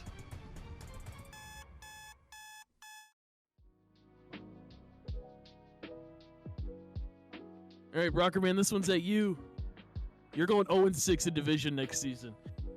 Jarhead, 2-4. DJD, 4-2. Thunderbirds, in my org, we're going 6-0 in Division. That is all. All right, good luck to all the teams remaining in the finals, and beware of Spooky Ghosts next season. We're coming for a chip. Well, I'm really hoping that my teams pull through. We got 3 teams in the playoffs: Nebula, Galaxy, Orbit, and I'm rooting for all my boys. I hope that they do great things this season. Well, hopefully, I mean, if this is airing during the grand finals, hopefully the grand final stream is going off pretty well so far. It's always a fun time to get to the grand finals hype. A lot of pressure, a lot of teams performing. Hopefully, we've had some more great series. I know so far we got 5 out of the 9 playing matches were game 5. So hopefully, continue with the content. Hopefully, everyone had a great season, and hopefully, season 12 will be just as fun.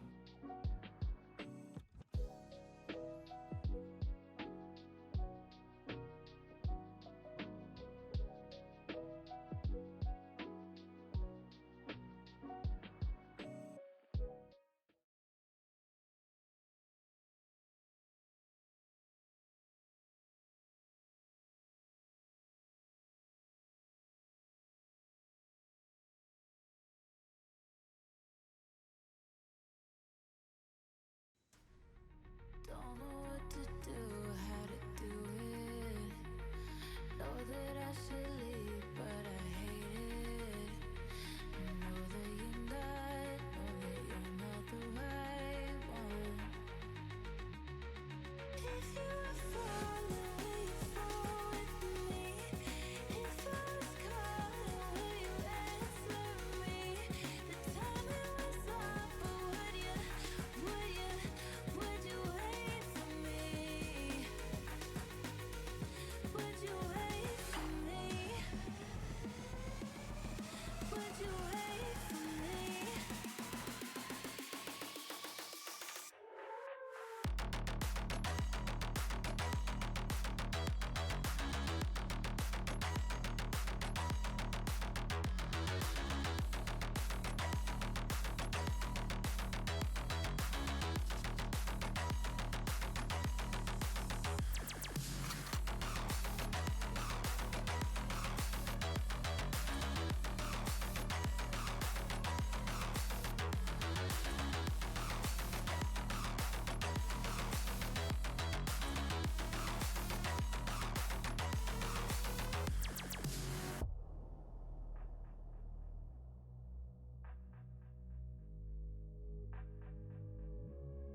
If you were falling, will you fall with me?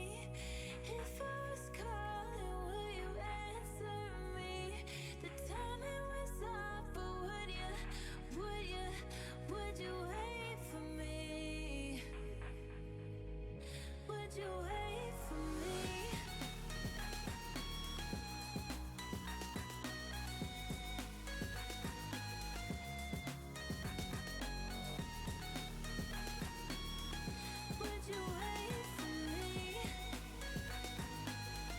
Would you wait for me?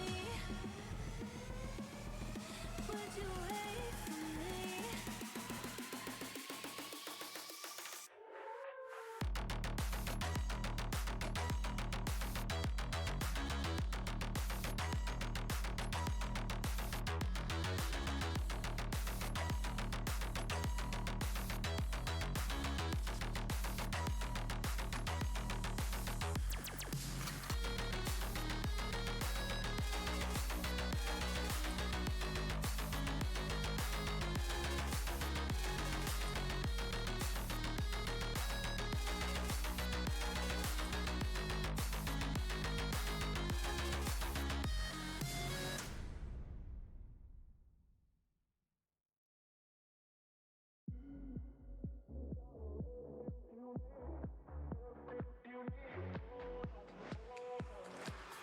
From the moment you were born, you always had it all.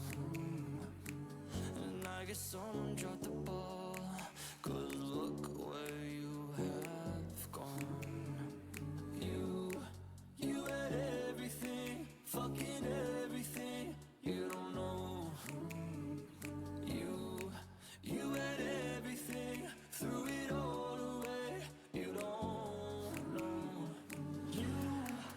You got everything that you need, everything that you need. Hold on, hold on.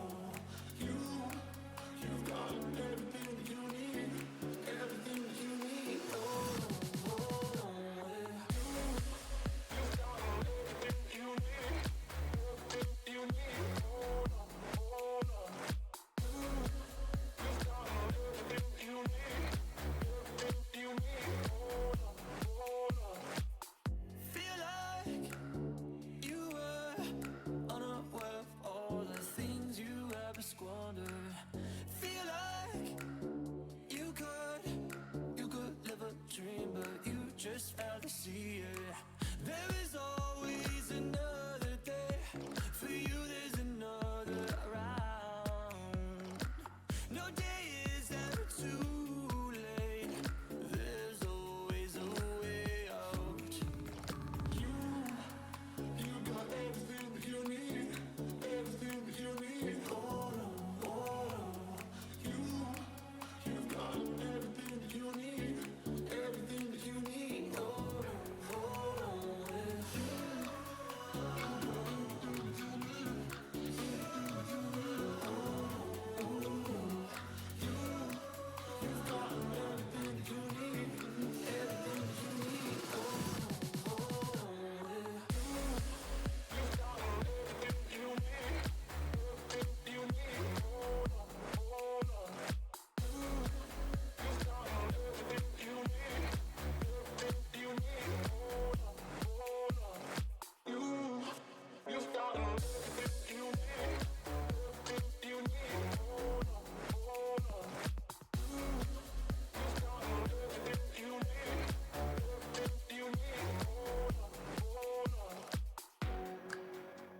What's going on, everybody? Welcome back to our second grand finals of the night.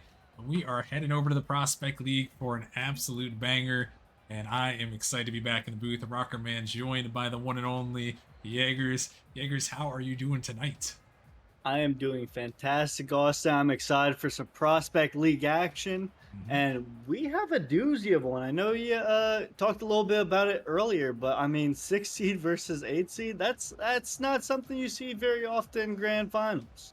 That's true. You don't see it very often. We'll take a look at that bracket real quick in just a sec, but a quick shout out to Aiko coming back for 9 months, and Cow gifting a sub to I Fear the Beard. Thank you guys for the support. But yeah, let's quickly take a look, Jaegers, at that playoff bracket, because this is honestly, looking at it, it's one of the craziest playoff brackets that we have seen.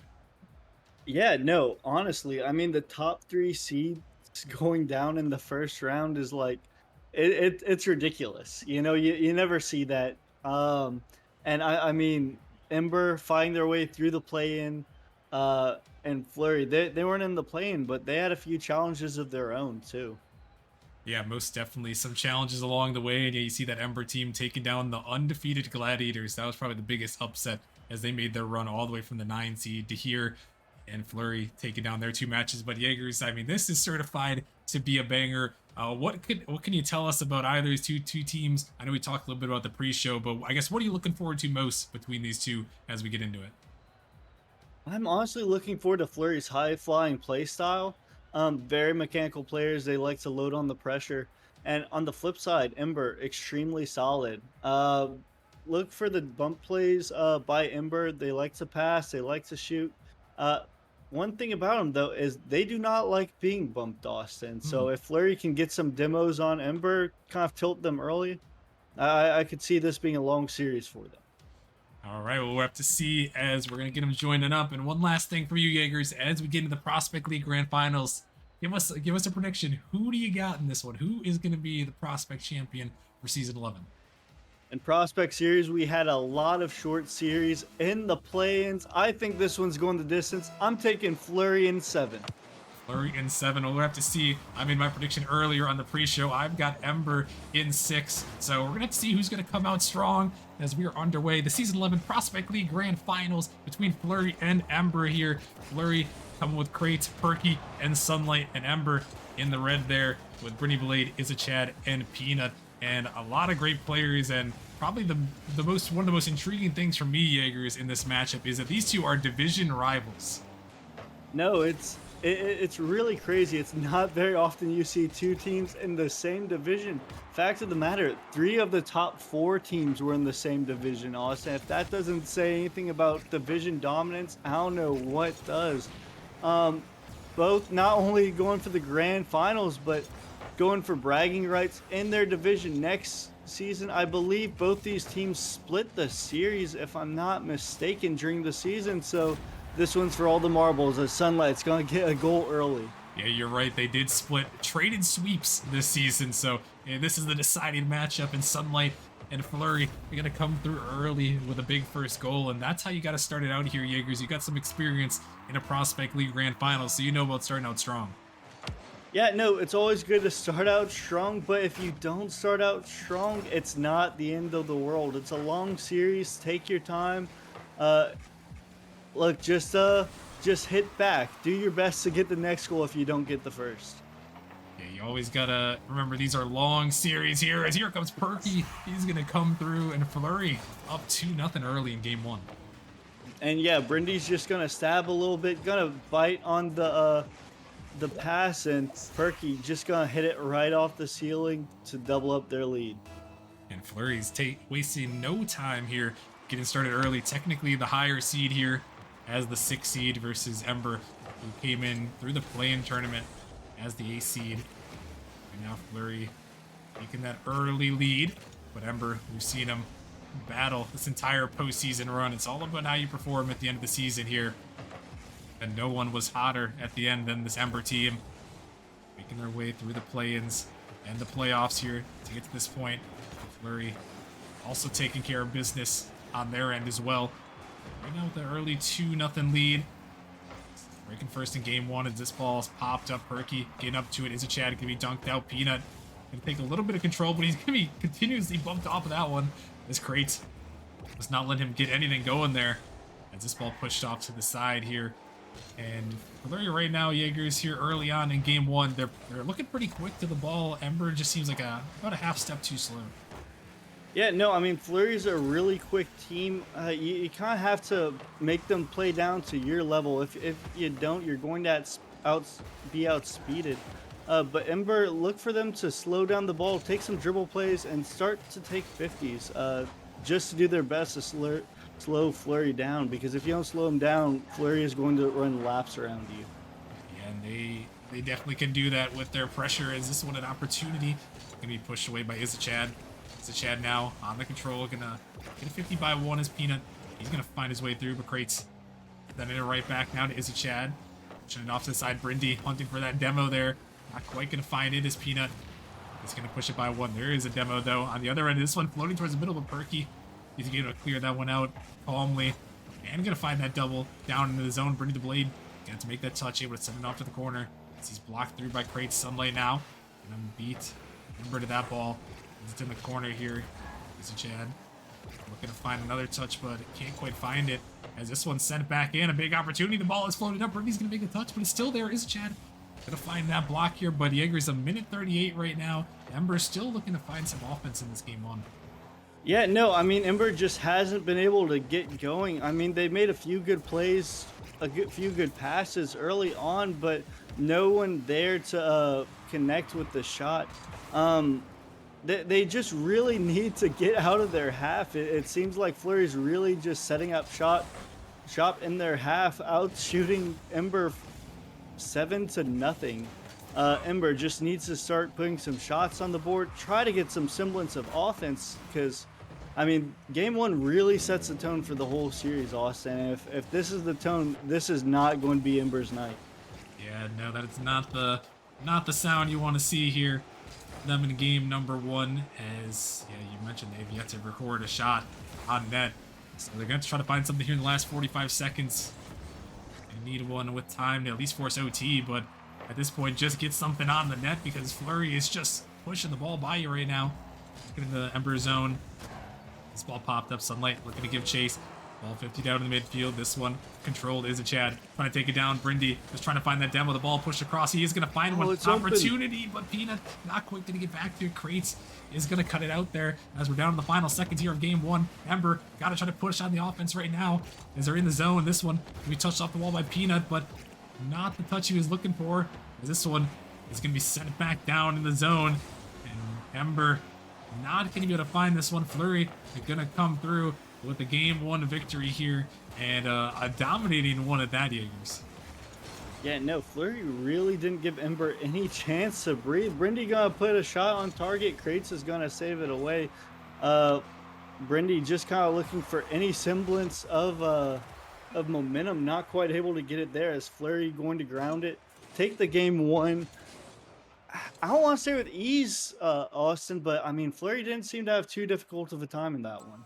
Yeah, and I mean, the only shot Jaeger's coming at 0 seconds, so it took him 5 minutes to get a single shot on net, and they just did not generate any offense, and it just did not look too great. But I mean, if there was one thing, Jaegers, that we could say, it did seem like Ember was able to hold on after 2 quick goals. Yeah, no, I mean, they really held down the fort after those 2 quick goals for the remaining 4 minutes. And I mean, Flurry had some shots, but nothing really strong. But I mean, Ember kind of started to figure it out towards the end. They just need to get it going on offense. It kind of seemed like they started to get it going, but they need to start putting some shots on target if they want to win against Flurry. Yeah, no, you're not going to win many games when you take 1 shot on net here. So if you're Ember here, you got to find a way to generate a little bit more offense heading into game number 2.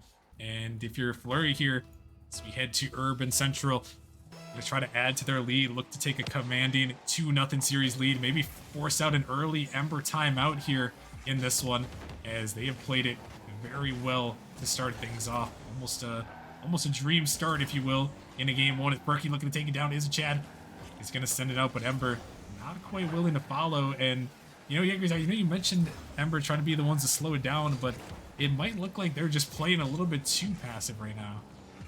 Yeah, I mean they need to hit the ball for starters. But yeah, no, I mean that was one of our issues against Fleury whenever we played them. Perky with a nice shot past the defense, another early goal, and I mean Fleury just starting off strong again.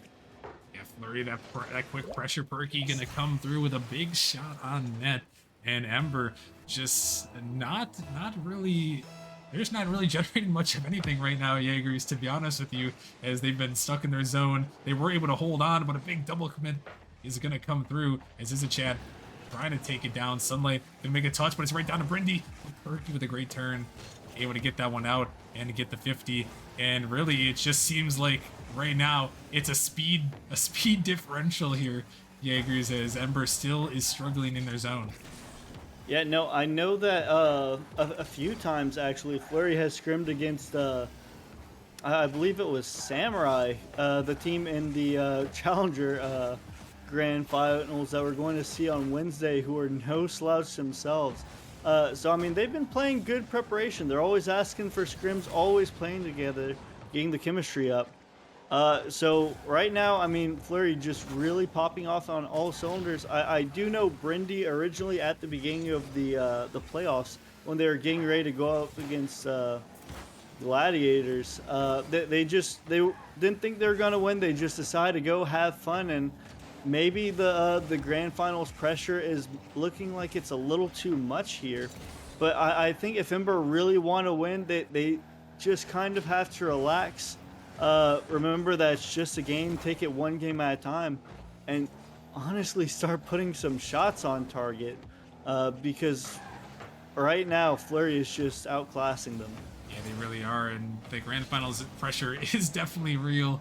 I can speak from personal experience, but once you get past that game one, Jaegers, for me, that was the biggest hurdle. You get past that game one and you're like, okay, now we can kind of settle in and play the series. But it doesn't happen for everyone. Some people still have the nerves throughout, but as the games go on, if you want to perform here, you got to settle in and find a way to get back to what made you great in the regular season. Yeah, no, the hardest hurdle is just getting into it, playing that game one, because after game one, you start to realize it's like, oh, I know how to play this game, and then you start to get back into your motions. And I mean, Ember does look a little bit more comfortable. They looked a little bit rigid in their movements in game one. They're looking like they're getting into the flow of things. Now they just need to get some offense going. And a nice shot, and not quite on target. Sunlight's gonna hit it away. Yeah, Ember was trying to get one there as they still find themselves down a 1-0 here in game two. Fleury holding on to the lead is a big demo. Gonna find its way through as Chad is now up, sending this one right back in, but Crates all over that one, free clear for him. This one's sent down. Perky trying to get to it. That one gonna go over the top of the defense. He sends it in the back of the net, and Fleury can extend their lead once more. And yeah, that was just a nice shot by Perky. Pass the defense. Peanut tried to put a hand up, not quite up in time. And I mean, also, I feel like I've seen this before. Yeah, this is looking awfully reminiscent to that game number one where Fleury just held that 2-goal lead and then held on to win game number one. So Ember gonna have to break the script a little bit here and come through. They're gonna want a chance in this one. You don't want to go down 2-0 early, be forced to use that timeout. Possibly as a shot gonna be put on net there by Brindy. This one now up off the backboard. Look at the double tap, can't find it. Brindy's trying to come through, but that one not gonna make its way on target. But a first real attempt there from Ember, as again another demo gonna come through, and the demo is gonna find its way home, and Ember gonna find their first goal of the grand finals. And Austin, it all starts with one goal. It's just that realization that you can score on them, and I think that's what it is for Ember. And honestly, that it comes with a confidence boost, realizing you can score on your opponent. And now it's just up to Ember to try and replicate that. Yeah, and breaking the seal a little bit right there is Ember. Finally able to find one in. Brindy the Blade with a big big demo chase, and then final demo to secure things. So we really got to see him step up like we did there. If Ember's going to want a chance in this series, you really need all your players clicking if you're going to want a chance. As Ember Brought it back within 1, but they still find themselves down as we're down in the final seconds. This ball shot towards net, floating. Gonna be 50'd off to the corner now. 30 seconds here. A big mistouch. The net could be open. Brindy, not a lot of boost. Trying to cook it. It's off the backboard there. Almost own goal, but it's going to be cleared away by Crate. But Ember now still back on the attack. Brindy gonna push it to the corner. Here is Crate. Sending it off to the side is Chad. Gonna make a touch. Pushing it in. Trying to find another. This ball floating. Looking for that demo. Ball still in the corner. Perky touches it up. Peanut can't connect. That one gonna be banged down. Last chance for Ember. They turn it around. Brindy trying to get to it. He's gonna send it to the corner. Can they keep it up here and have a chance? This ball floating. It's dropping down towards the net there, but Sunlight on the backboard. Gonna push it up, clear it away, and end game 2. And Flurry are gonna come up 2-0 in the series here in the grand finals with a great early lead. And you know, Austin, towards the end, Ember started to get it back. They started to get the momentum back. I really saw a change in the way they played. You know, I don't think you take the time out here. It might be a little bit controversial. I'm not sure if they are going to take it. They may just take this whole minute. But I think you just keep it going in the latter half. Ember did have it going. They want to keep up that momentum. And I just feel like a timeout would kind of ice them a little bit. Yeah, I would agree with you here. It could be time to use the timeout. I think I personally would, just based on how game 1 went.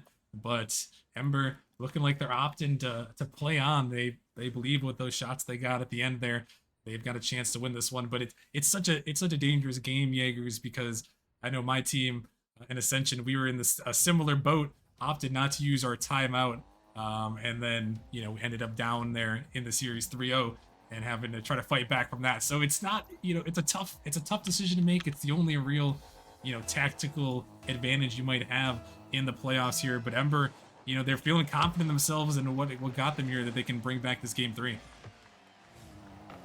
Yeah, no, and all it takes is for Ember to start building off their momentum, and it looks like Flurry is going to get started putting a shot on target just a little bit quicker than Ember.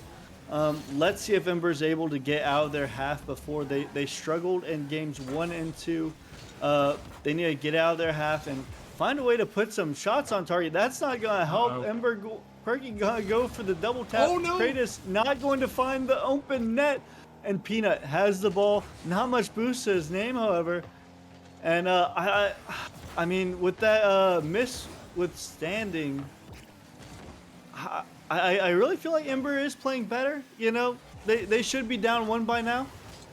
But they are playing a little bit more solid.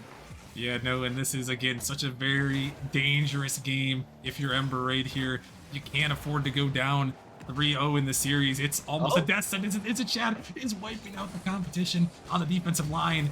But still, Flurry able to hold strong and get it out. As we mentioned, only a couple of reverse sweeps in Nemesis history. Only 3. In all the best of 7s we posted, there have been 3. And they've all been done by the number 1 seed coming back to win, which, unfortunately for these 2 teams, neither of them are that. So I think this is a really big game for Ember to try to win, as we're into game number 3. I did 0-0. Flurry send this one back down. He's a Chad. Gonna have to make the touch. Gonna clear it out of the corner. Perky may have gotten a little bit awkward there as this one's sent back in. Flurry gonna take control. Peanut trying to get up to it. Bump Sunlight off it as Brindy send it down. Dropping it is a Chad. Looking for a shot attempt. It's off the backboard. Peanut trying to come through. And he's gonna put it in. And some offense coming through from the Ember boys. And Austin, that is the first lead Ember has had all series. Nice little pass from Izached. Defense not quite ready for it, and Peanut's just going to put it in the back of the net. Yeah, and that's a great answer there. Exactly what Ember needed if they're going to want to prove they have a chance against their division rivals here in this grand finals. So a nice one there. This ball a little bit dangerous across the Ember zone. Brindy gonna find a little bit of a clear out. Gonna take another one. We got Crates in his way. Gonna 50 it by him. Izached trying to get to, but Sunlight pushing this one up high. Flurry looking for the attack. They're gonna keep it in the zone. Sunlight gonna push it by Brindy. Has an opportunity. Gonna look for the shot on net. Izached back there on defense. And this is the one thing, Jaegers, if we've seen Ember do anything really well this series, I feel like it's been being able to lock down on defense. Only giving up 4 total in the first 2 games. Oh, Austin, they didn't really have a choice. They were on defense the whole time. Nice little shot by bringing the blade off the sidewall. Gonna double up their lead. And, it's kind of all on Flurry to see how they fight back after this 2-goal deficit. They were running it down Ember's throats all the first 2 games. And now Ember's fighting back. It's time to see how Flurry is going to respond. Yeah, and we're finally seeing some offense from Ember. This is the Ember squad that we saw make that run through the postseason, make their way here to the grand finals. And we just really didn't see that in game 1. And now they battled back, showing us that they can make it a series here in this one. Definitely led by a few demos, a few bumps, which, we talked about earlier, Jaegers, is finding those bumps, finding those demos can really open up your team some space. And well, it didn't really do it on their 2 goals here from Ember, but, I feel like that's still a big aspect of the series. Yeah, no, it's really opening up those passing lanes, and in the last game, it really led to a shot by Ember, led to a goal, opening up the net for them to shoot at. Just throw off the rotations from both teams, try and find a way to catch each other off guard. And focus on the boost steals as well. Both these teams very mechanical. Can't do much of that without boost. That's true, as we're down to the final minute here of game number 3. Ember looking to fight back in the series. This ball into the corner. 50 gonna come through. Is a Chad off the backboard. He's looking for the bump. He's gonna find him. A Perky is right on top of that one to get it away as Ember continues to send it back in. A minute now left in this one. Is a Chad. And Ember looking for maybe one more goal to find a dagger. This one up to the side. Brindy pushing out of the midfield. This one sent back in. Flurry looking to find something. The ball pinched out of the mid. Perky, though, send it back into Ember's corner. This ball popped up. Peanut gonna find a one-touch. Brindy taking a little bit of control, but cut off quickly by Sunlight. This ball still in the corner. And he popped up. Perky trying to get to it. Looking to find something here. Only 30 seconds remaining. And you need to find 2. They're going to want a chance in this one. This one pushed off to the side. Brindy going to take a little bit of control here. Looking to flick it towards the net. He's going to put it in. Taking the defense to school. And it seems like what's been working with Ember is that slight touch off the sidewall. Flurry is having trouble reading it for whatever reason. And that's where 2 of Ember's goals came off of. Just a touch to the sidewall and a shot on net. Yeah, and great play there by Brindy the Blade. Definitely a great player here at Nemesis veteran. A lot of Nemesis veterans here on the Ember side. Krates and Sunlight got a little bit of Nemesis experience as well, but that Ember squad has got some good veterans there, and Brindy definitely the leader of that team, leaning on that experience, and gonna allow Ember to get right back in this series, Jaegers, and that's just huge to not have to use the timeout and to come through and find a win. Yeah, and Austin, this next match is going to be extremely pivotal. You either go down by 2 or you tie up the series. So this next game really has the opportunity to make or break the series for both teams. Yeah, no, it is for sure the pivot point to be game number 4. And Ember able to find their good opportunities though in that last game, Jaegers. We talked about it throughout, but they just looked like they were able to finally, connect with each other and break through. Yeah, no, the chemistry seemed to be showing up from Ember. Maybe they didn't get enough warm-up games or something. But they really started to show how Ember normally plays in that last game. And now it's up to Flurry to respond. They don't want to give up their 2-game lead. So, like I said, this next one's going to be very pivotal. Which team's going to show up? Is Flurry going to pop off, or is Ember going to keep up the momentum? Yeah, that's what we're going to have to find out as we're going to be diving into game number 4 here. Flurry looking to take that 3-1 series lead to put themselves 1 win away from a championship. But Ember looking to not be denied, looking to continue the momentum as this one going to be started out early by Isachad, and Ember trying to set the tone here in game 4, but Krates banging it back. This ball could be dangerous. Got to be saved off the backboard. A great save by Isachad as Sunlight coming through. This one high off the backboard. Not a lot of boost. Follow-up attempt is not going to go as a big demo came through, but a team bump is going to open up a little bit of space, allowing Peanut to flick that one down. A great early opportunity by Flurry, but Not quite able to find it. It's Perky with a huge miss there in the midfield. Fortunately, no one from Ember is going to be able to capitalize this. Oh no, a big mistake on the other end, and it's going to find the back of the net. And you know, Austin, that was a prospect moment on both sides. Both players not able to find the touch, but Fleury gonna capitalize on the mistakes. Yeah, he's going to find the mistakes for sure. And I mean, Jaegers, that one hurts right there as, you know, just an unforced error leading to the first goal. Yeah, you know, rubber band, it happens. You know, you just got to move on. You just got to throw that thought away. You can't think about it. It's in the past. You're down by 1. And, I mean, let's see how you come back from that. Yeah, we already saw him come back from a 2-0, I guess, well, kind of a little bit of a deficit, able to fight back in that game number 3 and win that one, bring the series within 1. So they got experience battling back in this grand finals, but yeah, an unforced error. It kind of hurts you quite a bit here, hurt the mental a little bit, but Ember, they battled back for more things as the 9th seed to make it to this far, so they definitely have the resolve here. And now they have the attack on the net there, gonna be pushed off to the corner. Ball blocked off to the side, and this touch gonna come through. Peanut trying to drop it down, a little redirect attempt from Izichad. Not quite gonna go as Brindy taking off the sidewall. No one from Ember quite ready to stay with it as it just fired towards it. Izichad has to get back. Gonna make a nice little save there. But that one again, fired in. It's gonna be sent down. Is it gonna fly all the way? Krates is trying to get up to it. It's on the backboard. Follow-up attempt. Perky is gonna deny it away. Ember almost had a one there to tie it up. Yeah, no, I mean, it was floating. It looked like Sunlight did his best to get back in time. I'm not sure if it was on target. But Ember, it was just floating on Fleury's goal line for a little bit, and no one from Ember able to capitalize off of it. They're definitely going to want that one back. Yeah, they're going to want that one back for sure, as it could have been a tied game here. But instead, Fleury up in the lead here. This little double commit comes through. Ember trying to counterattack. The ball is high up in the air.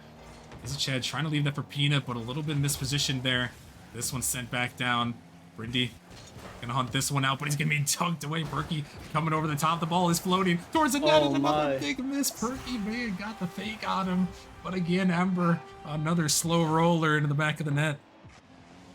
Yeah, and you know, Ember has to be eating themselves up at that. Just 2 unforced errors by Ember gave way to 2 goals for Fleury.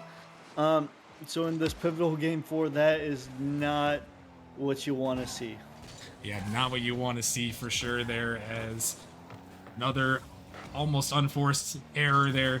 I mean, Fleury did put the ball towards the net, so maybe a little bit of a forced error, but still one that Ember is going to say they should have. As here comes Brindy coming back, and he's going to find an answer. And yeah, that was a nice shot by Brindy, bringing it back. Nice 50 by Peanut. And I mean, that's one way to get back, put Ember back into striking distance after those 2 unforced errors. So yeah, no, Ember is not laying down without a fight. Yeah, they are not, and gonna find a good answer. They needed that one, as we mentioned. This is the pivot point of the series for both teams. If you're Fleury, you can go up 3-1 if you can win this one. Is that one to be fired towards the net? Here comes Peanut trying to push it through, but not gonna make contact like he wanted. But yeah, Fleury looking to go up 3-1, 1 win away from a championship, and Ember looking to tie it up. Bring it to 2-2. Is there going to drop it in? Nice shot by Brindy. Oh my goodness, Jaegers, what an angle. Yeah, Austin, you know, Brindy just looked at the clock and said it was his time. Nice little double off the corner past the defense to tie up this game.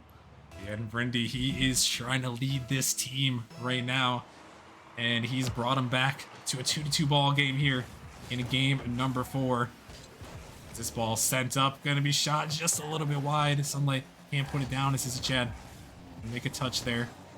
Is a Chad again, pushing into the corner. Perky trying to get up to that one, but it's gonna be pushed out. Peanut looking to stay with it. Gonna find the 50, blocking it down. Brindy is kind of bumped out of the way, but this one high off the backboard. Sunlight, good catch, able to get it away here. This ball pinched down. Peanut looking to fire it towards the net, but Craig's gonna make a save there. As we're under a minute remaining here in regulation, as both of these teams, Jaegers, fighting, trying to be the one to find the next goal.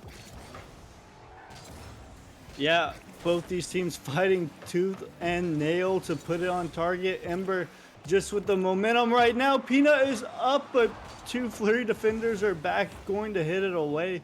Both teams both don't want to go to overtime, trying to put shots on target. Perky gonna hit dangerously off the backboard, but Peanut going to accidentally hit it away. And with 20 seconds left, we got a tie ball game.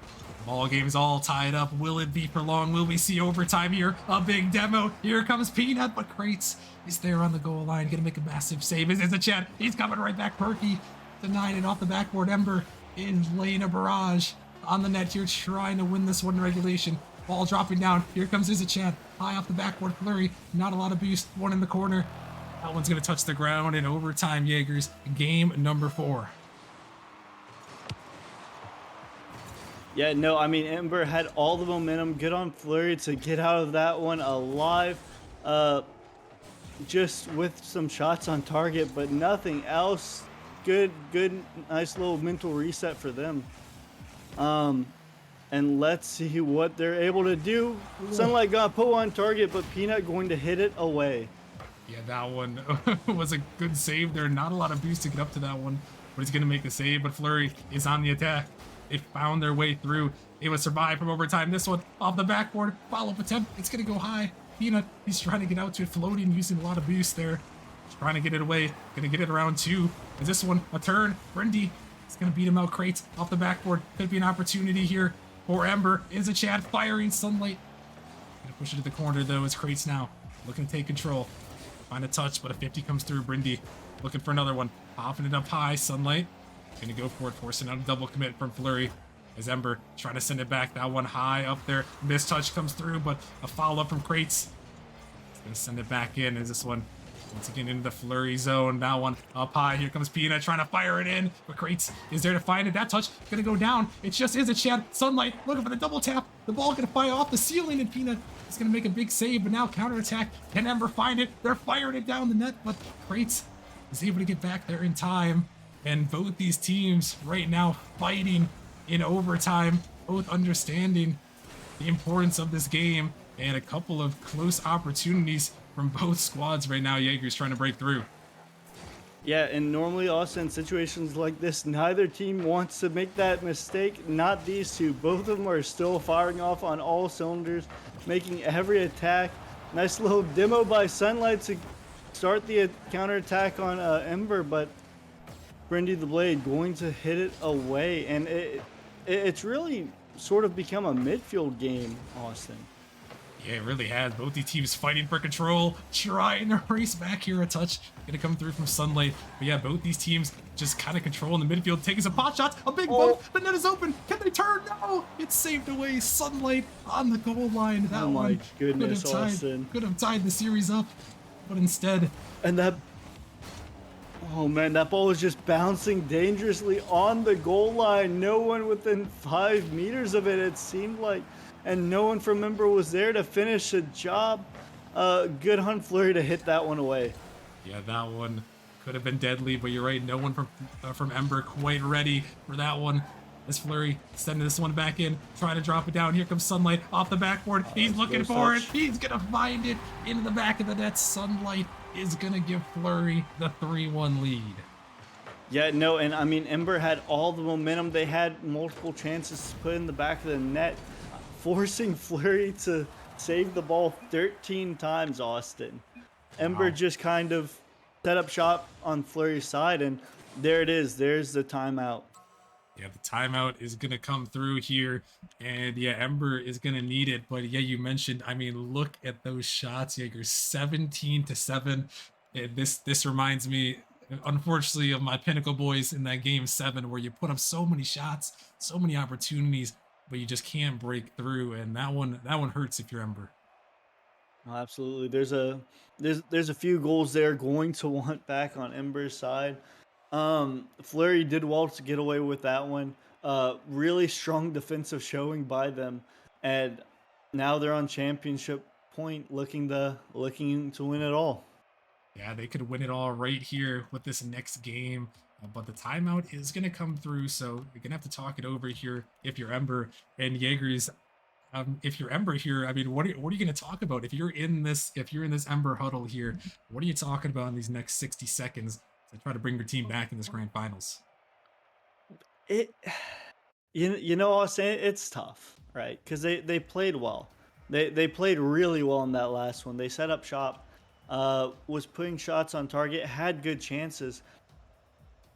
They just had a few moments they're gonna want back, and I think really the message is we gotta calm down. Not even thinking about like the other team being on match point. They just need to take it one game at a time. Just focus on the game in front of you. Win that one, move on. Just one game at a time. Don't look at like winning 3 in a row. Just look at the 5-minute timer. Win the best of one, and once you do that, just focus on the next game, I guess. Yeah, no, I mean, in this moment, you can look at the totality of it all. You can look at this is the grand finals. This could be the last game of our season. You just gotta look at winning this one game that's in front of you, and that is the task that Ember is gonna have to try to overcome here. As they've taken the pause, timeout is over. Gonna get them joined up, and Jaegers, this is their season. This is the one that you gotta make it count here. You gotta come up big. Yeah, no, 18 weeks plus playoffs. This is all it comes down to is 5 minutes for Ember. Can they pull it off, or is Fleury going to walk away? Your season 10 grand champions. Only time will tell. Let's get into it. Yeah, game 5 here for these teams. Who will come out strong? Ember just calling the timeout after dropping down 3-1. It's going to be important for them to try to come up big. Is Brindy, he's trying to fire one in there, but a save comes through as Fleury running into each other a little bit there in the defense, but it's a one-on-one. Sunlight versus Peanut. Peanut going to make the touch, going to throw that one away, and Peanut here making a little bit of the switch up, Jaegers, switching away from the Dominus into the Octane, trying to find a way to feel himself to try to get some more offense. Yeah, sometimes, I mean, it's just a placebo. You got to get the mental changed. You got to change something up. If it's not working, is a Chad gonna have a nice pass? Peanut not quite able to find the shot. And it looks like Ember's doing extremely well to build off the momentum. Let's see if Fleury can continue to hold out. Fleury, the defense has been strong after pretty much dominating the offense in the first 2 games. Ember really brought it back in the last 2, really getting some high-powered offense, and Fleury had to resort to more of a defensive play style in the last one, trying to hold things down as this one is going to be pushed away. Ember looking to find this one, the ball popping up. Peanut can't quite make that touch there, trying to get back to it, but it's going to be sent back in. Is a Chad versus Perky. There is a going to win that one. This one's popped out. Here comes Brindy. Looking for the touch, going to drop it down. Floating off the ceiling, ball out in the midfield. Shot attempt going to come through, but not on target. As that one almost pinched through, but Krates is gonna have to get back. Oh my goodness, that one almost found its way in there. As again, Ember is still on the attack right now. Fleury, another miss right there, and not quite gonna make it through. But Jaegers, I mean Ember, they've got the offense. They just gotta find the opportunities and put them in the back of the net. Yeah, no, they just need to put some shots on target. As Brindy the Blade gonna get a nice shot, kiss the rim, and to start off this game number 5. Wow, and Brindy, I mean, there has been one person, Jaegers, putting in all these goals for Ember. It's been Brindy the Blade. Anytime you need an answer, you call on him, and that's a big first goal here in this game 5. Yeah, especially in a pivotal game 5. You want to put that first shot in. A nice shot by Sunlight, however, but Peanut's going to save it away. A big save coming through is Ember. Looking to battle back, looking to force that game 6, that Forbidden Temple. As this one dropping down dangerously, Fleury panicking a little bit. We didn't really see much of them doing that in games 1 and 2. So they were very solid in that one. As this one dropping towards the net, gonna go off the backboard, ball still floating down. Peter trying to get to it again off the crossbar. Goodness. It's floating, but it's a Chad. He makes the save. That one a pixel away from going in.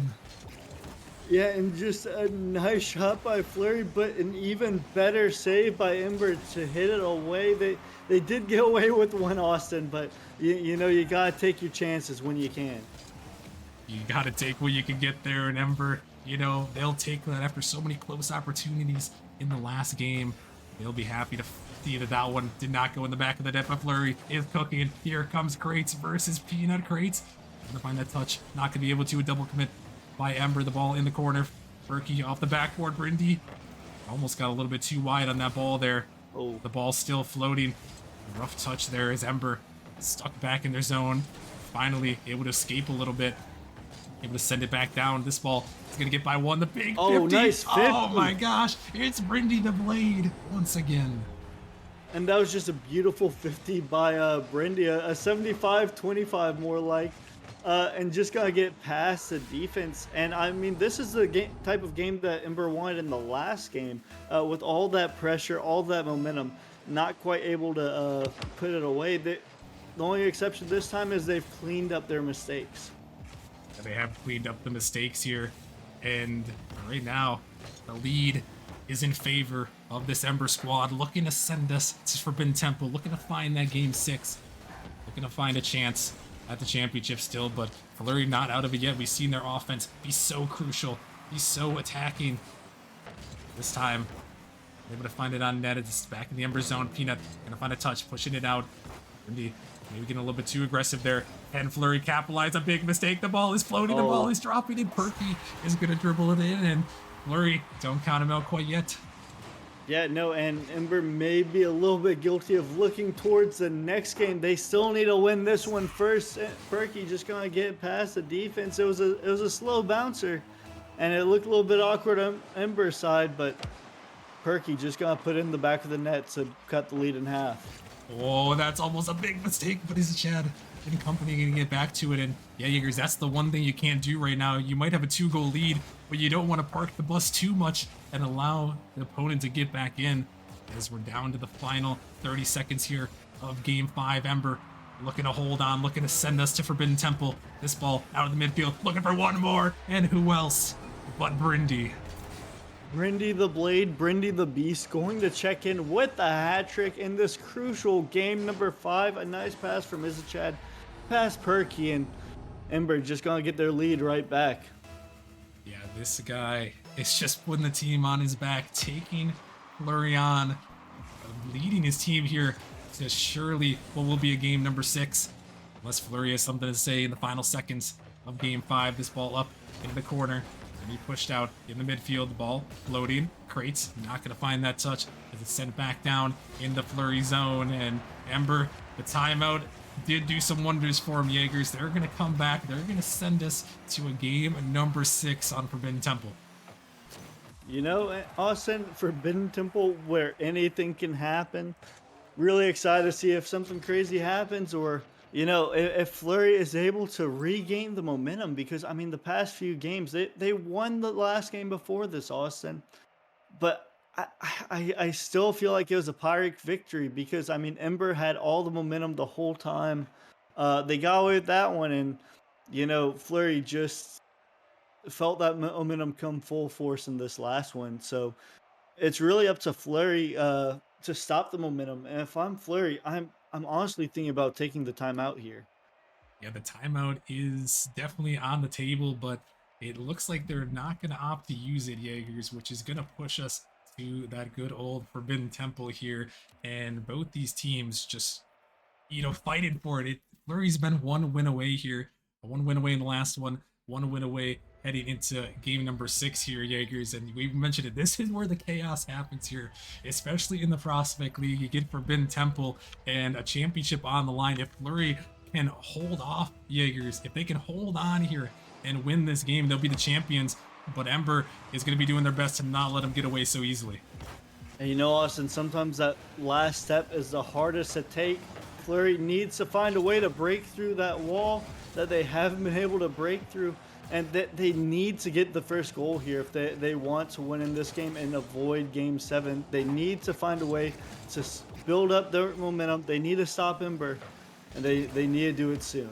Yeah, I mean, they did find that Game 4 victory to put them up 3-1, but that Game 4, it wasn't convincing because of how many shots Ember had. I mean, Flurry, don't get me wrong, they played amazing. They made some great saves and capitalized on the mistakes, but Ember had that pressure, had that offensive pressure, and they were able to find that Game 5 victory, which has led them here to Game 6, but still Flurry find themselves 1 win away from the championship. This ball popped out. Ember looking to make something happen here. Flurry gonna push it in their zone. This ball popping up high.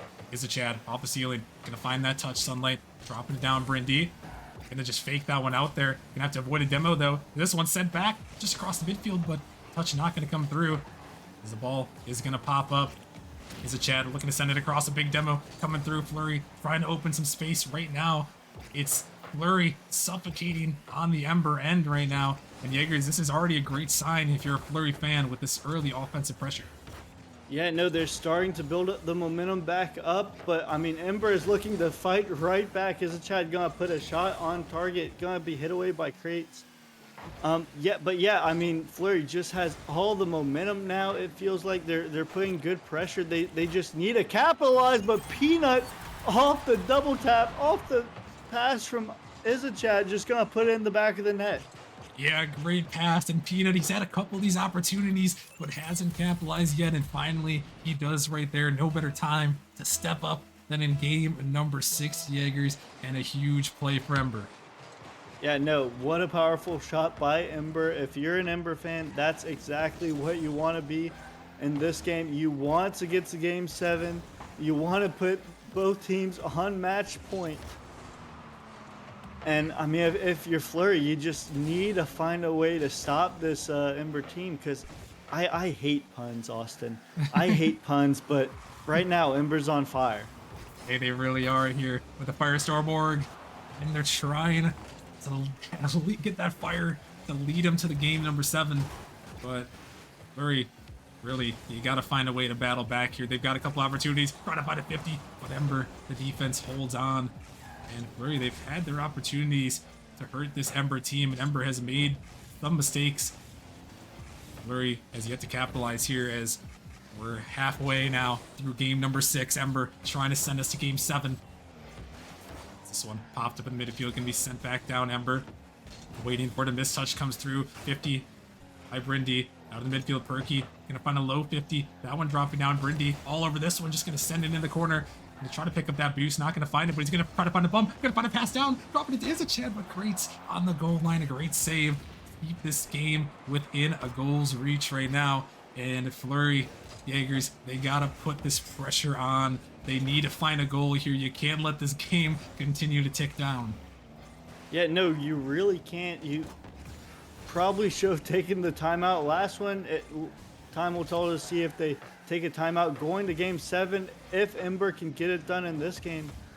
But with 1 minute left, I mean, this is just an extremely dangerous Ember squad. Let's see what Kratos does with boost. Nice little flick, but Brindy the Blade is going to hit it away. Yeah, big play right there. Crate's almost able to get that one in the back net. A good dribble attempt, but again, the Ember defense, it finds a way to hold on as they want 7. They want that alert. Dropping it down. Is a Chad. Gonna take this one up high. Crate's gonna cut it off, turning it around. Perky with a great turn. Able to keep it back in as we're under just about a minute remaining. This one shot towards the net. Crates, he had it off the post, but he couldn't put it through. That one so close, but not gonna go, Jaegers, as we've got a minute remaining.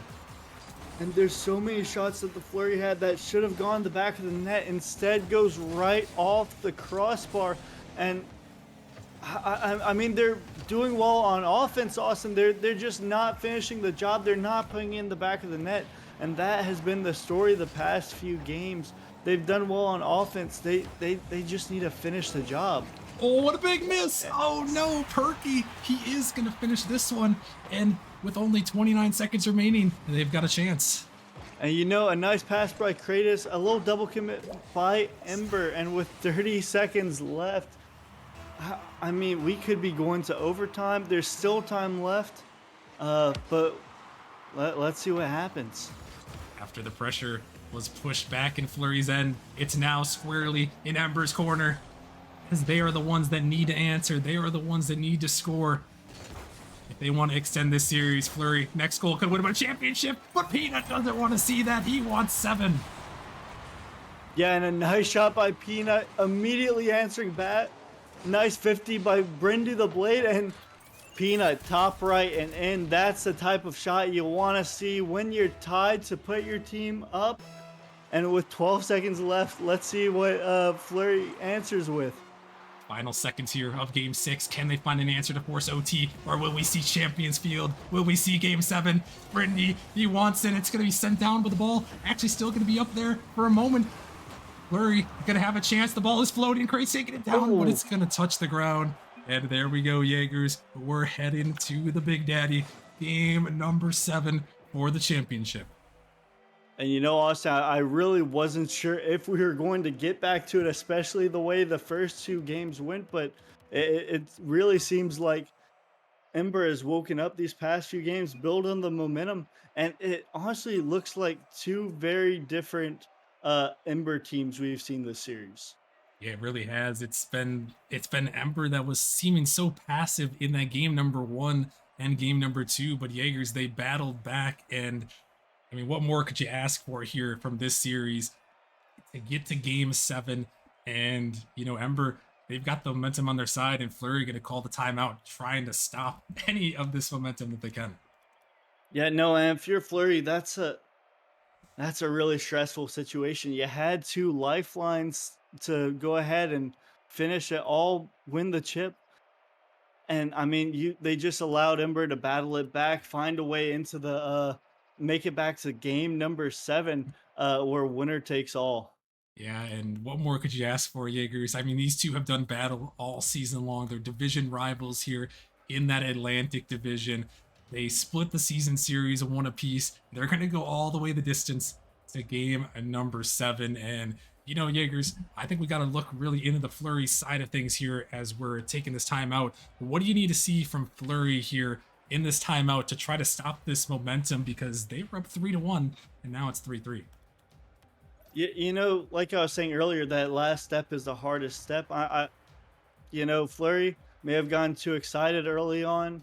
Kind of forgot their game plan a little bit. They were performing good on offense. They just need to calm down. They need to put their shots on target. And it looks like they're gonna get going before the end of the timeout is called. I like it. Let's go, game 7. All right. Well, looks like they're wasted no time. They are gonna get right into it. So we are as well. Game number 7, 1 game to decide the champions of the Prospect League in season 11, and it's gonna be big, Jaegers. Who can come up with that first goal? Which player is gonna make the big play?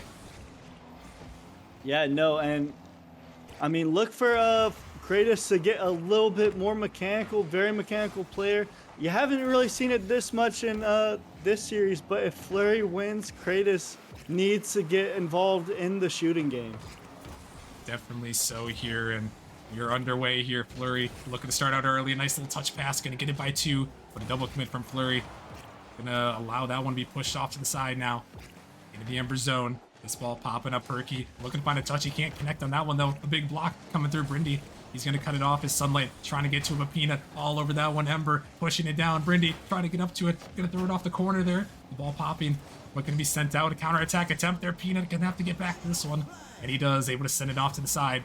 As Fleury, once again, back on the attack. A big dunk going to come through Perky. He can't put it through that time. And this one popped up. Here comes Crates. Looking to shoot it on target, but not going to go this time. Perky thinking about it, gonna fake out. Is a Chad Perky, gonna turn around. He's gonna get it by 2. He's looking for Brindy.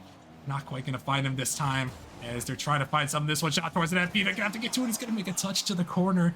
And right now, Jaegers early on, Fleury is on the attack and trying to find this first goal of game 7.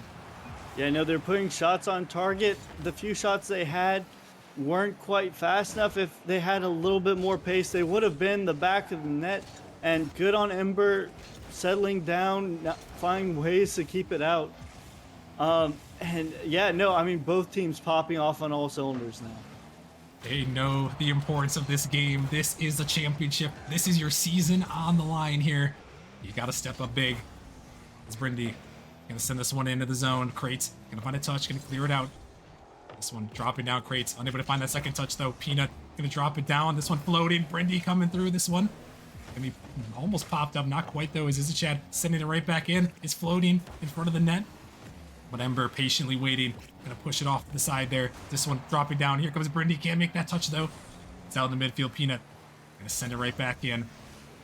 Crates trying to find this one, sending it down. Peanut gonna make a touch. It's floating towards the net. Berg, you gotta get up. He's gonna make the touch. Able to keep it in the corners. Peanut fire another pot shot on net, but Sunlight is all over that one here, as it's not going to find the back of the net. And somehow, Jaeger, some way, these two teams still tied 0-0. Next goal seeming like it's going to give a big swing. And I really don't want to jinx it, but I really feel like this is the longest we've had without a goal in this series. Both teams buckling down on defense. Fleury going to need the whole team to keep that one out, and we are still tied. We're still tied at 0-0. Both these teams fighting for that prospect championship. Who's going to break through? Brindy firing off the backboard. The ball is floating down, but Crates going to make a touch. Here comes Peanut. He's going to fire one back with Sunlight. Going to make a touch. Peanut is up, trying to drop it down, looking for someone. Only going to find Crates on the defensive end. Crates going to take that one, looking for that flip reset. This one popped up. Opportunity. Fired towards net. Peanut. You have to be the one to take it here. So we're down to a minute 30 remaining here in Game 7. Sunlight trying to find it on net. Brindy. He's going to make the touch to push it away. This one out of the midfield. Brindy dropping it down. Is a Chad. An opportunity. What does he have in him? Gonna find a 50. Peanut coming through, looking to fire it. But that one gonna go across. Perky, banging it down. Brindy gotta make a touch. Not the one he was looking for, but a save. Comes through, teammate having his back there, but still Fleury now on the attack, looking for the shot. There is a Chad, gonna deny it away now, as that one is blocked out. An opportunity on the counter. Is the net open? Is a Chad. He's gonna send it down, and Ember take the lead with only a minute to go. And Ember just going to buckle down on defense, and with 1 minute left, it's looking more and more like a golden goal situation. Now all the pressure is on Fleury to battle back, to find a way to tie this game, or else they're going home the loser. And now Fleury, the pressure is on them. Do they have some offense in them? They need to make it happen here. Only 50 seconds remaining, possibly in their entire season. As they're not on the attack right now. This ball popped up to Perky, but denied by Peanut. Keeping that one away. The Ember defense so strong as here comes Crates. Looking to stay with it. Trying to find that touch. Izachad pops it out. Sunlight trying to get to it. Izachad. He sends it down, and he may have found it. He does. Into the back of the net for Ember. And Izachad just going to find a way past the defense. A nice little shot. Sunlight not quite able to get back in time. And Izachad going to double the lead, and Ember are marching towards a grand championship. They're trying to find it, and Fleury, desperation mode now. 30 seconds remaining. They need to find two with time remaining. Sunlight trying to pop it up, looking to find something. Ember looking to lock it down. Peanut, he's going to send it away as the time ticks and ticks and ticks. Peanut now looking for one more for the road. And each player on this Ember team has been popping off. They found a way to come back, and all that remains is 15 seconds between Ember and Glory. And Ember, they may have just sealed the deal here, battling from down 3-1 against their division rivals. They brought it to this point. They made it happen. The lowest seed here to win it. Well, hold up a second. Well, let me hold that thought. Sunlight gonna put it in maybe, 7 seconds. There is still time left. I mean, highly unlikely. Fleury needs to get a good kickoff here, score with time left on the board, time to be able to find something to do, but they need to get going now. A little shenanigans on kickoff, and hold on just a second. With 4 seconds left, Fleury is just down 1. Wait a minute, folks. No way. The double commit kickoff to the back of the net. Works. 4 seconds remaining. Could we see something historic? Fleury, last breath here on the kickoff. They need to keep this ball up. It's going to find their way into their corner. They're going to send it down. Ball has to touch the ground, and it does. The theatrics are over. Ember are your Season 11 champions. And that was a great win by Ember. GG's to Fleury. They had an amazing season. They played well. Just today, Ember played just a little bit better. They found a way to lock it down on defense, stop Fleury's amazing offense. And Ember are your Season 10 champions. Wow, what a series right there, Jaegers. Ember, the underdogs, have done it all the way from the 9th seed to take the championship. And I mean, they gave us some great content here, Jaegers, in the Prospect League to end off their Season 11. Yeah, absolutely. Game 7, you always love when a game goes the distance. It's even better in the grand finals, the last game of the series. And I mean, there was just some amazing plays by both of these Ember and Flurry teams. Hats off to them. Uh, Hats off to Flurry not giving up, finding a way to battle it back in that last 10 seconds. They almost pulled it off. Just an overall great series. Yeah, that was crazy way to end off our night here for day one of the grand finals as Ember, the comeback kids, make it happen there.